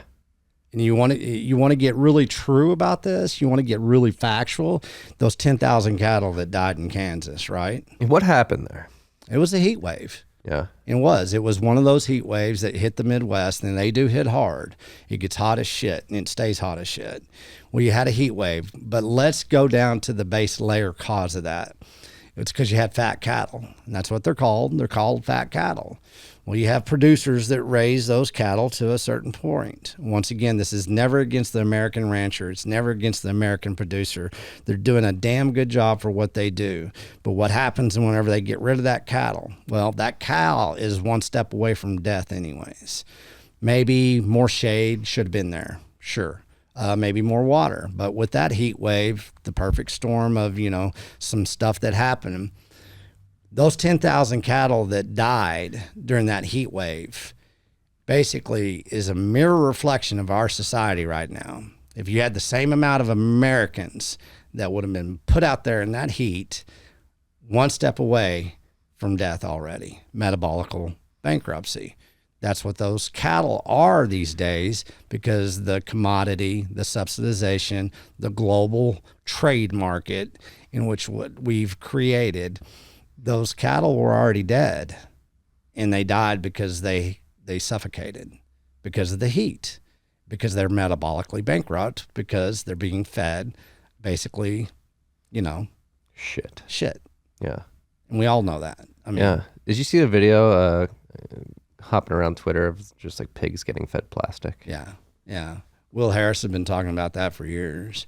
How's that happen? How does that happen? Well, we've got, you know, whenever you have 20 touch points of your food system and everybody's making a profit off that, you've got, you know. You want the margin to be higher, so you just feed them plastic? Of course. I mean, that's something. Let's inject that in there. How does somebody get to that point, though? Like, they have to realize, like, if the pigs are eating plastic, it's going to get into their body, and then that's going to get into... Well, it's a pig, right? I mean, you look at the viewpoint, the purview of pig, and the people who eat it, who hate it. You know, pigs will eat anything.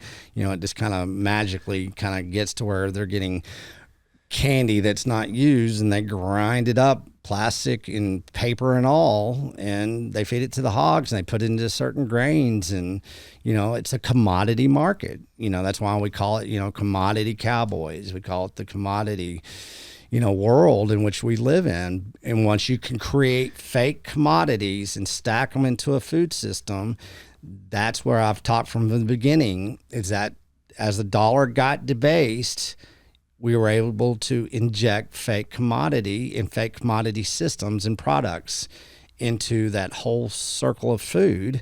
Let's get pigs to eat freaking plastic and candy. Sure, we can do that. Well, we know the people, we know the FDA, we know the USDA. We got something called the Gross Rule generally recognized as safe. Well, plastic and paper and, candy, that's safe for pigs. Let's go ahead. It'll add sweetness. They'll eat more. They'll get fatter faster. But it's becoming obvious candy isn't safe. Like, it's giving everybody diabetes. Yeah. Well, the Gross rule, whatever it is, it stands on a mountain of lies. Laughable. Yes, it's laughable. Well, the reason they get away with it is, unfortunately, and I saw this driving across the country, and everybody's like, "Why are you doing this? Where the meetups, they're not that big. Where's the documentary?" What I was doing is I was looking at a nation. I wasn't driving on the interstates. What I was doing, I was observing a food desert that is now the United States. And I was looking at these small rural communities that used to be the strongest center points of community. And they were the ones that were the rural communities that actually raised and stewarded our produce and our animal protein.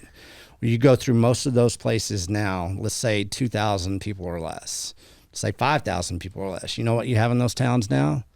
You have a Dollar General and you have a convenience store. And that's how people are eating in more places than anybody wants to understand or admit.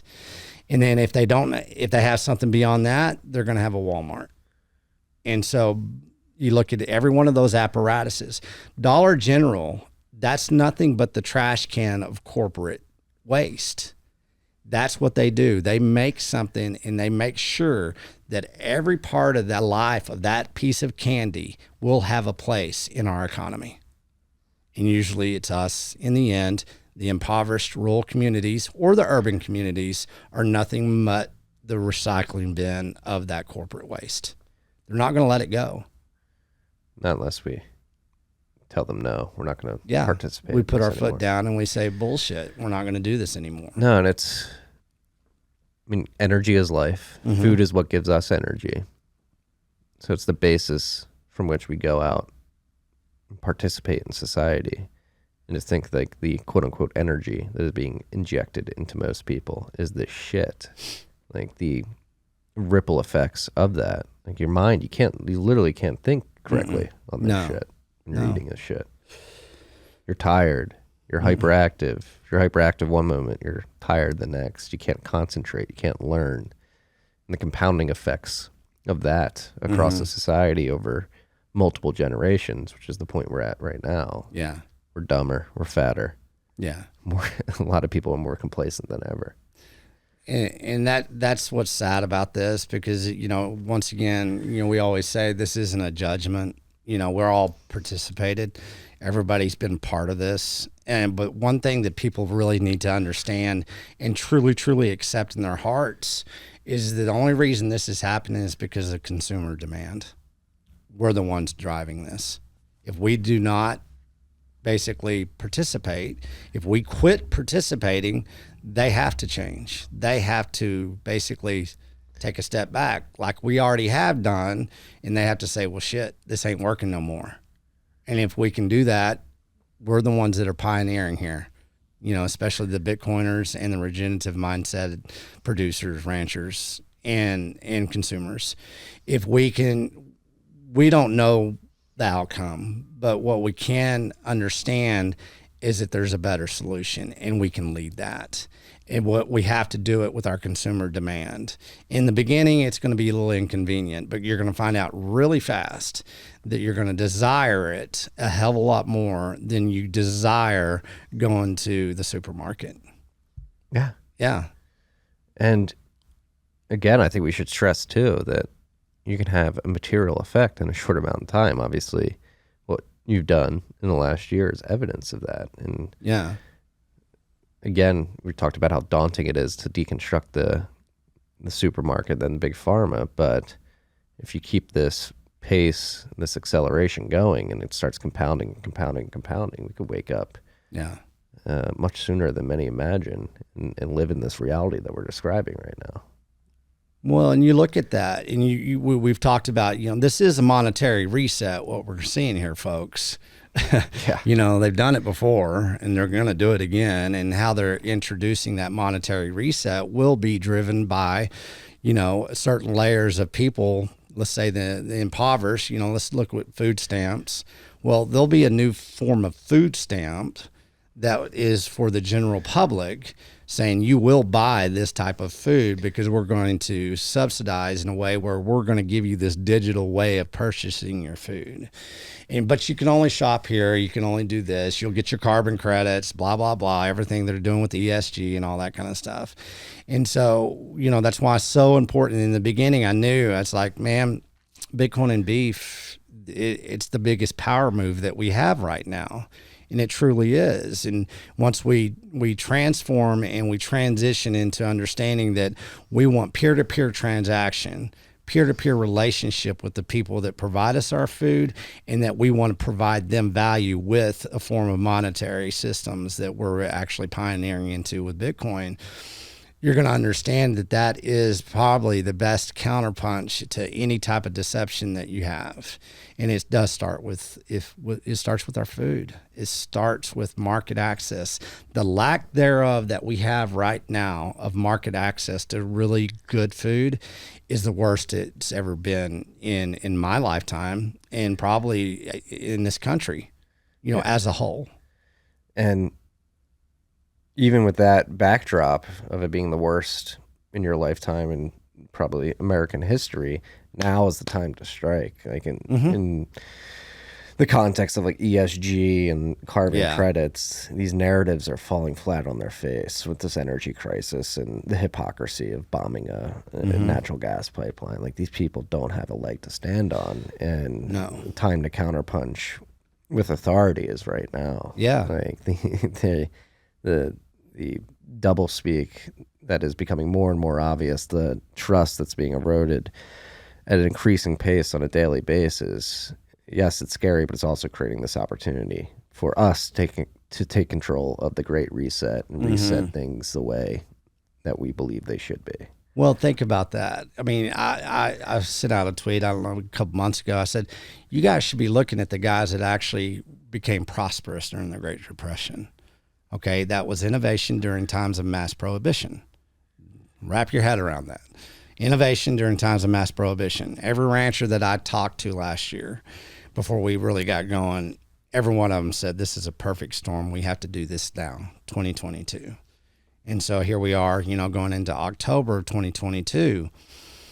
Let's start mocking them, because they are. They're falling flat on their face. They are going to cause destruction. We know that. It is coming.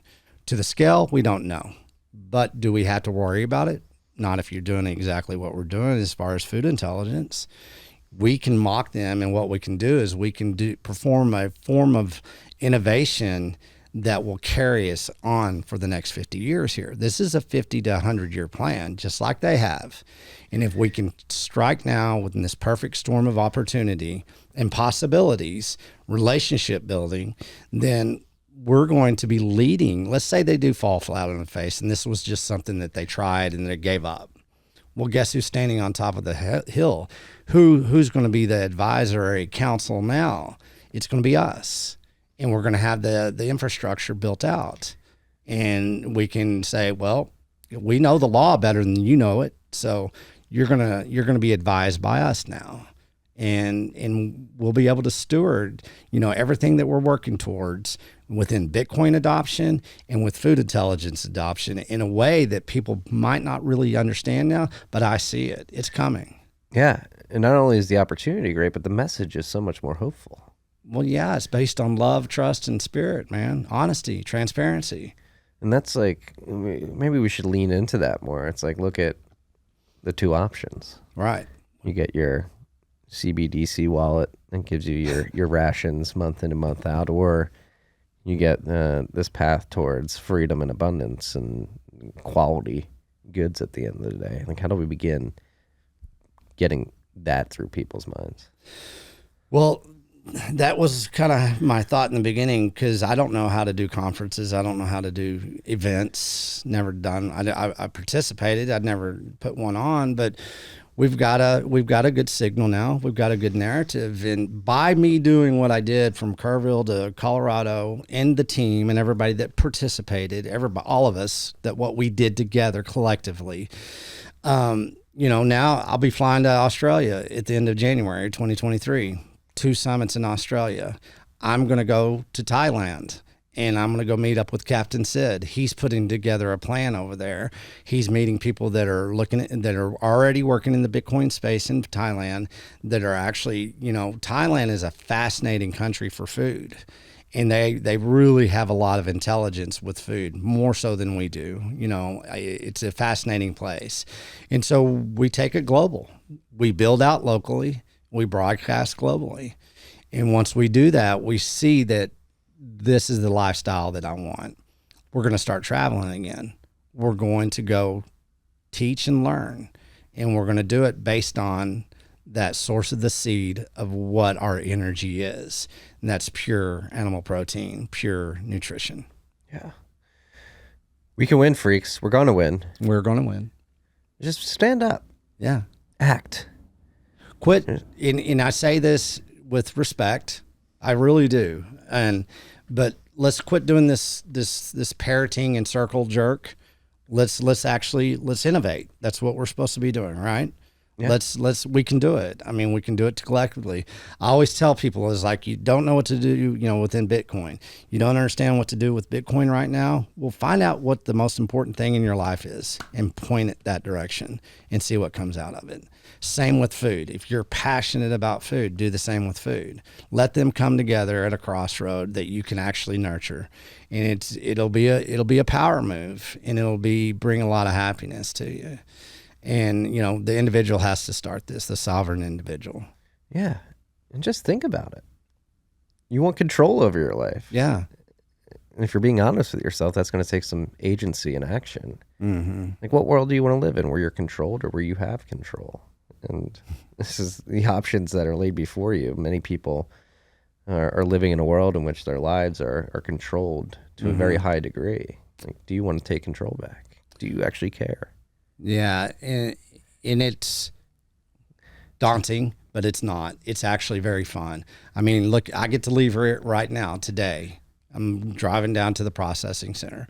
I'm going to go meet Cole at the new processing center that we've been talking about. But what I get to do is I get to nurture a relationship. This is about relationship building again. Let's build a relationship with the people that are trying to feed us, not the people that are trying to kill us. And, our 4th little event this year, the big one, not the small micro one there in Canyon, it's everybody get ready. We're going to have a big old freaking cowboy party. It's called the Cattleman Kill It and Grill It. And, we're going to have a tour of the processing plant. We're going to have a tour of the ranch. We're going to have a big old Cattleman's feast. It's $50. Let's everybody come and have a hell of a good time and right at the heart of Texas. That's how we start doing this. This is the first weekend of November? November 5th. Yep. Luling, Texas. It's up on the website. The events. I have an event section on the platform now. Hell yeah. Yeah. And it's $50. It's not, hey, this beef that everybody says it's too expensive, you come and I guarantee you you won't be able to eat all the beef that's going to be served. And it's going to cost you less than $50. There's nothing better than sitting around. Shout out to Josh, who throws the beefsteaks. Oh yeah, he's great. I saw him in Nashville when they did the grassroots. The beefsteaks are so good. They are, man. He does a hell of a job. Yeah, he really does. And again, creating that environment of community. Mm-hmm. You're like forced to literally stand around the table, eat meat, and talk with your. And he does. He educates, and that's what we need. We need the beefsteak. We need the Cattleman's feast. We need family dinners like you just had. We need all of it. That's where it all starts. Everybody can have their own.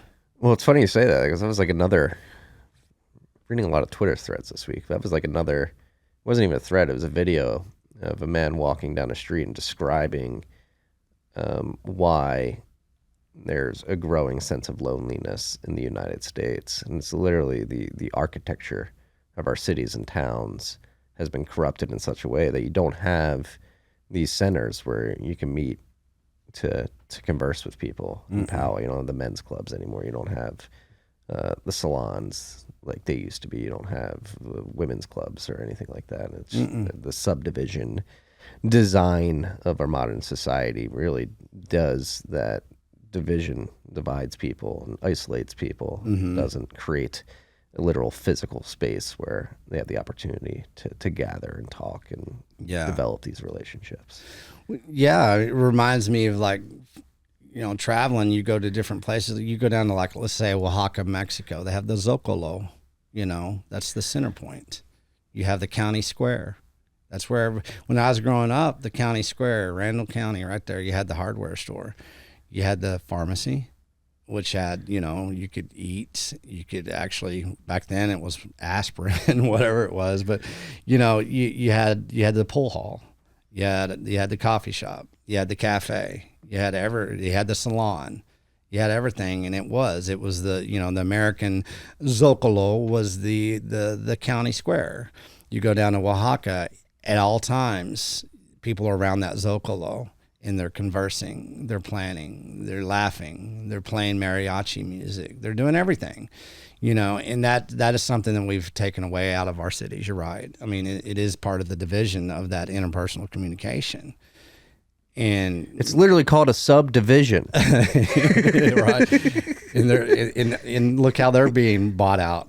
The subdivisions are now being owned by, the BlackRocks of the world. Yeah, the BlackRocks and the Vanguards. Yeah. The Berkshire Hathaways of the world. Mm-hmm. It's literally called a subdivision. They say right in your face. They admit we're going to subdivide you. So it's like, hey, joke's on you. One thing I saw on that, that tour across, the United States, 23,000 something miles by now. Just FYI. First time I left, I said I'm going to, 10,000. Now it's 23,000. Double. Yeah, double. More than double. Yeah. Yeah. So, but what I've seen, and they're stacking a new layer of poverty on the existing layer of poverty. That's what we've been talking about, nutritional poverty. And I ask people now, it's like, what is poverty? What do you think poverty is? What is the source of the seed of poverty? I mean, most people will say lack of funds, but it's probably hopelessness. Yeah. Where does hopelessness come from? Lack of strength. Poverty is nothing more than nutritional starvation. Nutritional starvation is nothing but poverty. And if you can look at that and you break it down in any way you want to disseminate in your own mind, you don't have poverty without nutritional starvation, and you don't have nutritional starvation without poverty. And they're stacking a new layer of poverty in the United States and across the world with nutritional starvation because our brains aren't working correctly like they used to work. They're just not. And it's been proven. We've got, I don't know how many medical doctors that are coming over that are finally being able to say a little something now, especially after COVID, that they're coming out and they're really telling us what they're seeing within the individual patients that are coming in. You're having children coming in, and I say this all the time, ages 5 to 11, 46% obese or overweight. Here we go. Also, well, guess what? We've got children coming in that age group with fatty liver disease and having to get online for liver transplants. What? Yes. That's what usually happens in a 70-year-old man that's been drinking his whole life. That was usually the guy that was showing up with fatty liver disease. Now you're having the children of the United States showing up in doctors' offices, being diagnosed with fatty liver disease. That is nothing more than too much consumption of highly processed foods that include seed oils, high fructose corn syrup, all that kind of crap. And you have doctors that are leaving the medical field and becoming functional medicine doctors. They're leaving the MD. They're saying, screw you, okay. And they've seen these kids. They've seen them come into their offices. Any kid that has that type of metabolical destruction, they're dead. They'll never have a childhood. They'll never have that spirit.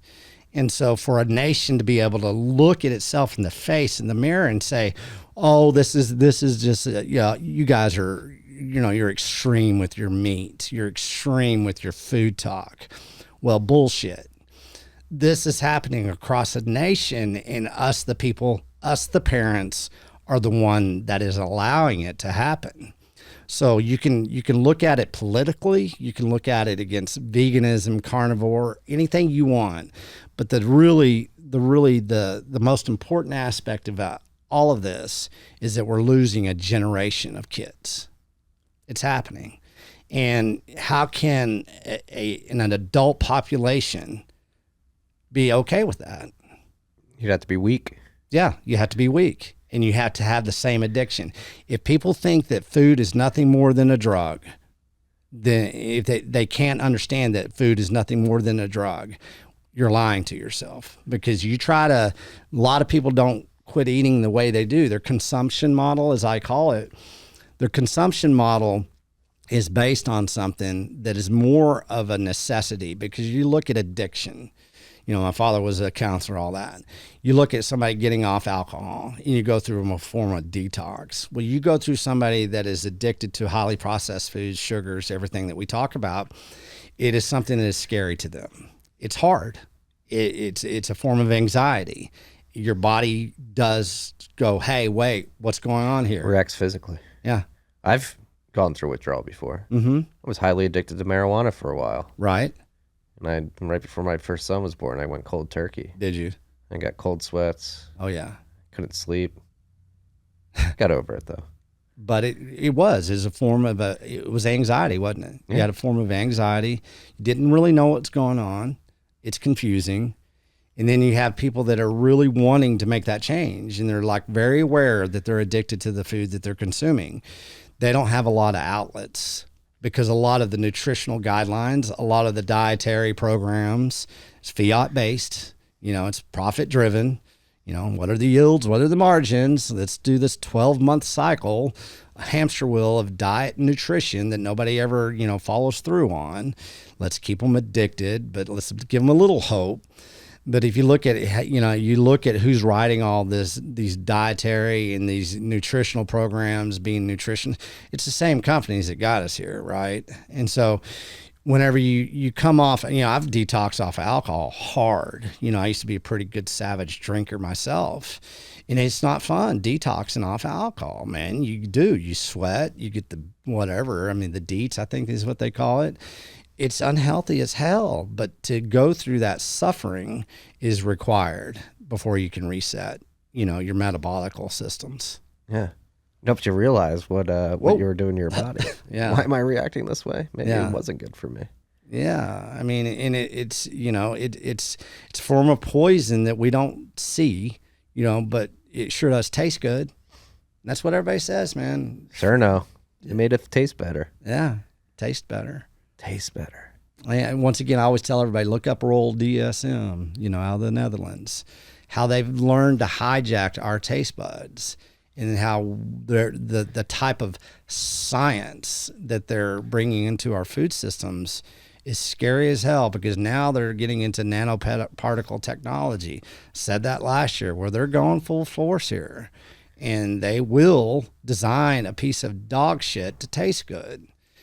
And people will taste it. And they'll eat say, it. They're going to make you eat shit. It's a big... They already are. Didn't you say Beyond Meats? Literal shit, though. Yeah. Even, I think I said it on Pomp, and I said, you look at one of those videos, I don't even know if it's out there anymore, but you got Bill Gates up there saying, oh, we got the texture down, we got this down. We don't quite have the taste, but we're there.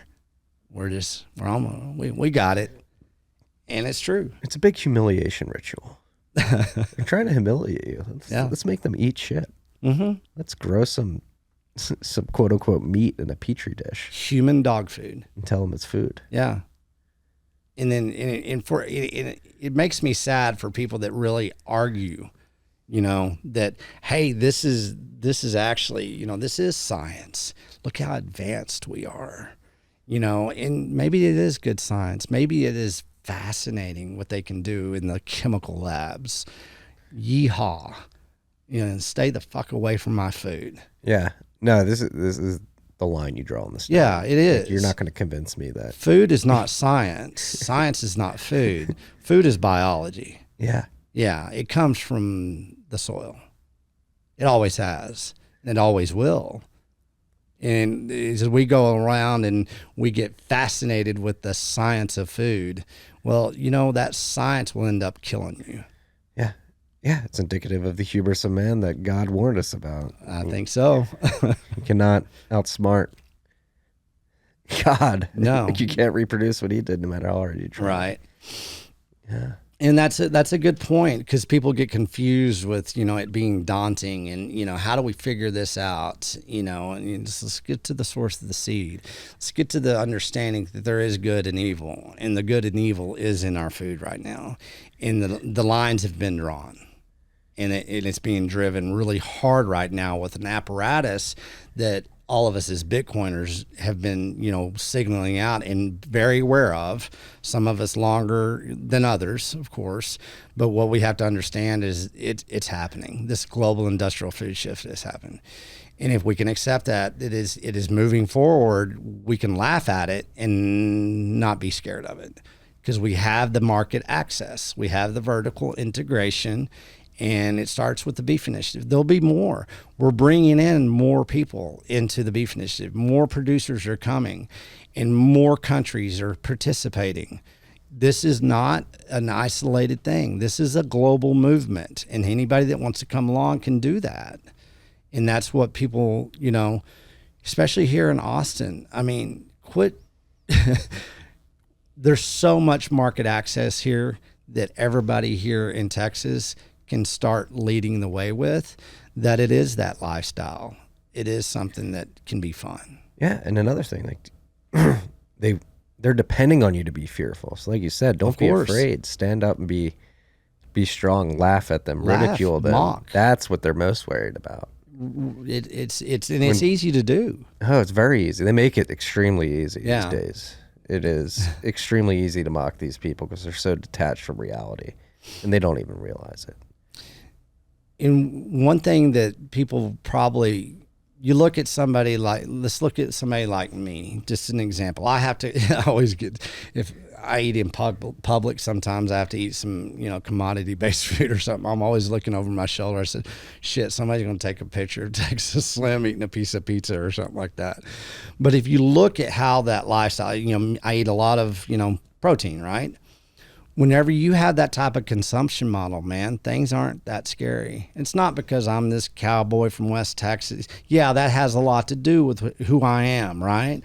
But really, the power behind that, whenever you're eating that type of nutrition and that type of protein to the brain, when you're giving that brain that type of delivery of energy, man, shit ain't scary. It's laughable. Yeah. And that's what people really need to have faith in. And we can do that. We can lead with that. They want you to be afraid, be strong, but they want you to be afraid. Yeah. Say, I'm not worried about that. Fear is a lie. And a lot of people don't realize that. But fear is based on a lie. Lie is fear. You look at any type of fear that you usually feel as a human, it's because you're afraid. And whenever you're afraid, it's usually based on lies. It's not based on truth. And if you're afraid of the truth, it's because there's a lie in there that you don't want to admit. That's getting kind of philosophical and psychological here, but fear is a lie. And if you put truth in food, straight on, man, bullseye to truth in food, your life will be 1,000 times better than it is right now. You don't worry about wealth. You don't worry about too much of anything, because you have a stance of strength. It's a foundation that you've established yourself. It's a structure in which you can rely on. And that's why you start with freaking beef. The good stuff. The good stuff. And yeah, it is. I bought a $50 ribeye in Central Market yesterday. What the? Yeah, it was $32.99 a pound, right? It's a little under 2 pounds. What? Yeah. You know what it had on the label? I did it for an experiment. What'd it have? It said natural Angus beef. And it was their high-end beef, natural. How many people look at that and go, ooh. It's natural. It's natural. I'm going to be It decadent. should all be natural. Yeah, I'm going to be decadent. So everybody going to all these, and we all do it. I eat steaks everywhere. You know, I can always eat, you know, you can't always eat Jason. You can't always eat Cole. You can't always eat all the ranchers in Beefinish. You're going to have to go out there and eat at a restaurant. You're going to have to shop at Central Market, HEB. But I always tell everybody, next time you spend that, you know, $100, $120, $150 on that tomahawk ribeye, and you ask them, where does that come from? And they say something like, oh, it comes from Chicago. Well, you ask yourself, well, do you feel decadent now? Is that your purpose? Are you trying to feel decadent by eating that piece of beef where you have no idea where it actually truly comes from? I mean, who are you serving? Eating decadence or deception. Exactly. I mean, what is it? Why do you desire what you desire, man? I tell you what's decadent is sitting at the table with your family, that you guys spent 6 hours orchestrating something that's actually going to be a family remembrance in a form of heritage that you're stewarding. Yeah. That's decadent. Yeah. That's true decadence, freaks. Yeah. Go seek that. It's a lifestyle. Go find that. Yeah. It's worth it. It's fulfilling. And it's cheap. Mm-hmm. It's cheaper. Why don't we paint a roadmap? Let's do it. Okay, let's do it, because you're going to be part of that roadmap you have from the beginning. So let's do, all right, what's the next big deal? October 15th in Canyon, Texas, in the Texas Panhandle. And it's a small little pavilion. It's a food and heritage and food micro summit, right? Well, I've told everybody, come to Canyon, Texas on Friday. I'm going to show them the Panhandle Plains Museum. Everything about Texas, man. That's what it's fascinating, from the Comanches to the cattle ranching to oil. And, you know, and let's go look at the rim of Paladura Canyon. It's the second largest canyon in the United States. A lot of people don't know about that. Saturday we have the basically the summit, the micro summit. After that, we're going to go out and tour the micro processing center, Justin Trammell of Panhandle Meats. He was the first rancher that I shook his hand with. And everybody needs to understand, everything that we're doing takes one handshake. That's what the beef initiative is. It takes one handshake. After that, we have November 5th in Luling with K&C Cattle and Beef Initiative. We partnered up from day one. He's the #1 supplier of our beef. We're going to have the Cattleman's kill it and grill it. I mean, everybody in Texas, anybody across the nation or the world should be at that. It's at a sell barn. And nobody really knows what a sell barn is. It's where they sell the prime bulls, the prime heifers, you know, the prime, you know, from the genetics up. I mean, it's fascinating. It's little auction, you know, centers. So you have all these bleachers and everything. And I asked Cole, I said, hey, man, how many people can we get in this damn thing? Because, you know, it's not going to be one of these small things. I said, how much? He goes, because the doors open up. I mean, it's beautiful. It looks out over the ranch. And he goes, I think we can get 500 in here. And I was like, shit. So we're going to have hundreds of people there. Let's get everybody there. It's not expensive. It's $50. $50, man. You get a ranch tour. You get the processing plant tour. You get to have a big old cowboy shit kicking good time, man. We're going to play a lot of music, and there'll be, you know, beer and wine, whatever. But we'll have a cattleman's feast. And then we're going to go to Nashville, and that'll be December 7th through 10th in Nashville. Everybody come see us. Everybody join in. We'll have that panel, and we're going to introduce Bitcoin to the American cattle producer. And thank goodness for Brooke Miller to have the courage to invite us there. We get to talk about Bitcoin and beef in front of the nation's producers. That's going to be a high leverage event. Hell yeah, that's the starting point. We're just now, took us a year to get there, right? Mm-hmm. We get to go, you know, talk to the world now about beef and Bitcoin. That's fascinating. Yeah. That's damn good times. With people who actually have access to getting to decision makers. Yeah. And it'll be, you know, I talked to, because Jason, you know, Rick Ranches, I talked to him, I talked to Cole, and, you know, they maybe not, you know, because it's a fine line. We might be going into the belly of the beast, you know, but then talking to Brooke, you know, and talking to Leah, his assistant, you know, people that are putting this together, they're like, no, this is truly for the producers. We'll probably get a lot of people looking at us, what's this Bitcoin shit, you know? But guess what? We have proof of work. We've sold a lot of beef now. You know, Cole Bolton is the first rancher that I know of that, you know, through this apparatus that is, you know, got his full first Bitcoin through, you know, beef and Bitcoin and beef. And so people are going to start seeing that, and they're going to start paying attention as we get this ESG, as the monetary reset moves forward. There's going to be people listening, and they're going to want to have a new protocol from stewarding their animal, the land, and their money. And we have the narrative on our side. We have a view of the future that is much better than the alternative. Yeah. Which is going down with the ship. Yeah. I mean, you look at that narrative, and, you know, in the beginning, what did I say? I said, well, I'm going to go buy a cow, and I'm going to go sell 4 quarters to all my Bitcoin friends and just use Bitcoin, you know. And a lot of people are already doing that now. But if you look at the technology stack with, you know, Michael and JP with Oshi, you know, and you look at IBEX, we're partnered up, heavy partnership with IBEX right now. Our technology stack is amazing. And it's been this collaboration of the Bitcoin space. It's a beautiful thing to see. People coming together to solve real problems. And it is. It's a teamwork, man. And it takes a village. Exactly. And you introduced me to Crowd Health, right? Mm-hmm. And now we're partners with them. They sponsored that. They were one of the sponsors in Georgia. And so we're moving forward hard. That's part of this heritage. This is part of, you look at all the ranchers across the United States, you look at something like Crowd Health, and it's a no-brainer, right? Rural type of, you know, insurance. I mean, community-based, everything that we're trying to do. And it's perfect for Crowd Health because they're looking for healthy people. And who healthier than those eating the best beef? Exactly. I mean, it's a no-brainer. This is how this innovation works, right? I just got through talking with Parker. You know, they're going to, I started that scholarship program. You know, the first person that gets their name on that scholarship is Jason Rick of Rick Ranches. Next year, at some point in time, it's our scholar. We don't have to follow the academic scholarship. We're creating it. We're innovating a new scholarship. Might be internships out of his ranch. And so what we'll do is maybe we'll build a couple of tiny homes to where people can come out.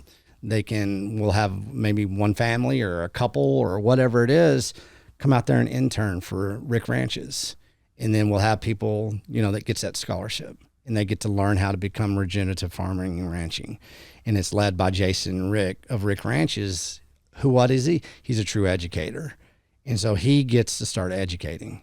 And we start building out these internship programs, the scholarship program. And so Unchained Capital is going to basically, you know, they're going to help us steward the Bitcoin that I put up. 1 full Bitcoin for the scholarship program. People can donate to it now through the Beef Initiative platform. And it's like helping us spread the message. And everybody keeps on asking, what can I do? What can I do? Well, as Adam Curry says, time, talent, and treasure. Start giving it. Start providing into the solution. Don't provide into the deceptions.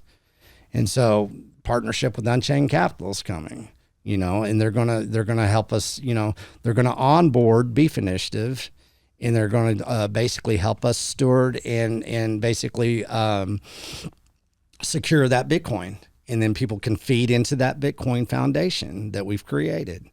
So there's so many different things that are going on with this in this space that neither you or I knew the first time we sat down in your place out there. And look at where we've come in 12 months. Imagine where we'll be in the next 12 months. Exactly. I mean, I got some high hopes, man. I'm going to get pretty bold here, you know. After November 5th, man, I'm going to come out guns a-blazing on this one. Well, I'm sure we'll be talking about it in the future as well. Well, and one thing that everybody's going to be talking about are 2 events. And it's not a competition, right? Nashville and Texas, Tennessee and Texas thing that we got going on. Well, I talked to Rod and Matt. We're going to have an annual Tennessee Beef Initiative Summit in Nashville every year in April. Hell yeah. We got a headquarters there now. Competition makes better products. So It does, yes. I welcome the competition from our brothers up in Tennessee. Mm-hmm. It's a beautiful place. It is. It really is. It's fun. I mean, I do mine Bitcoin in Tennessee. Uh-huh. Yeah, that's true. I mean, you turned me on to that. Yeah. It's a great story that we'll be telling. Yeah, it's Tennessee's fascinating. It is. It's beautiful up there. Mm-hmm. It's beautiful down here. There's beautiful people all around. This is a message of optimism. It is. You have agency. And then after that beautiful thing in Tennessee, well, this is the challenge. This is the true challenge. Where are we going to have our Texas Beef Initiative Summit that's annual in the state of Texas? Where are we going to have it? Won't be in the city of Austin. I don't know. It's going to be somewhere. Let's start throwing out some ideas. Parker said Llano. I love Llano. It's a freaking cool town. Yeah, it's not too far from here either. The river runs through it. Yeah. Yeah. Yeah, it's Original Coopers. Yeah. Maybe we get the original Coopers involved. Uh-huh. Yeah, hell yeah. They'll be serving our beef one of these days. It's a good goal, isn't it? Yeah, it is. So where are we going to have the annual Texas Beef Initiative? I like the sound of Llano. Yeah, I like it. Because you got all these, you got Johnson City, you got Mason, you got Llano, you got Fredericksburg, you got all these little small towns. Everybody can come out and start discovering Texas like we've been talking about for this last year. Get out of the city, make it a lifestyle. You ever spent a weekend in Llano at Dab's Motel? I've not. Go try it out. I spent a day in Llano. Yeah, it's cool. They got a place, it's Dab's Motel. It used to be a saloon type of place, brothel, and it's right on the river there.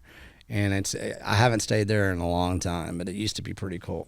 Yeah, they got all these little gyms. Now we were actually about to cross the bridge over the river there in Llano. My wife made me pull into a parking lot and turn around because she just wanted to drive down the main street because it's one of those picturesque Texas small town main streets with your hardware store, your pharmacy, all that stuff. Yeah, it is. I mean, they've got cool shops. I mean, we always talk about citadels, right?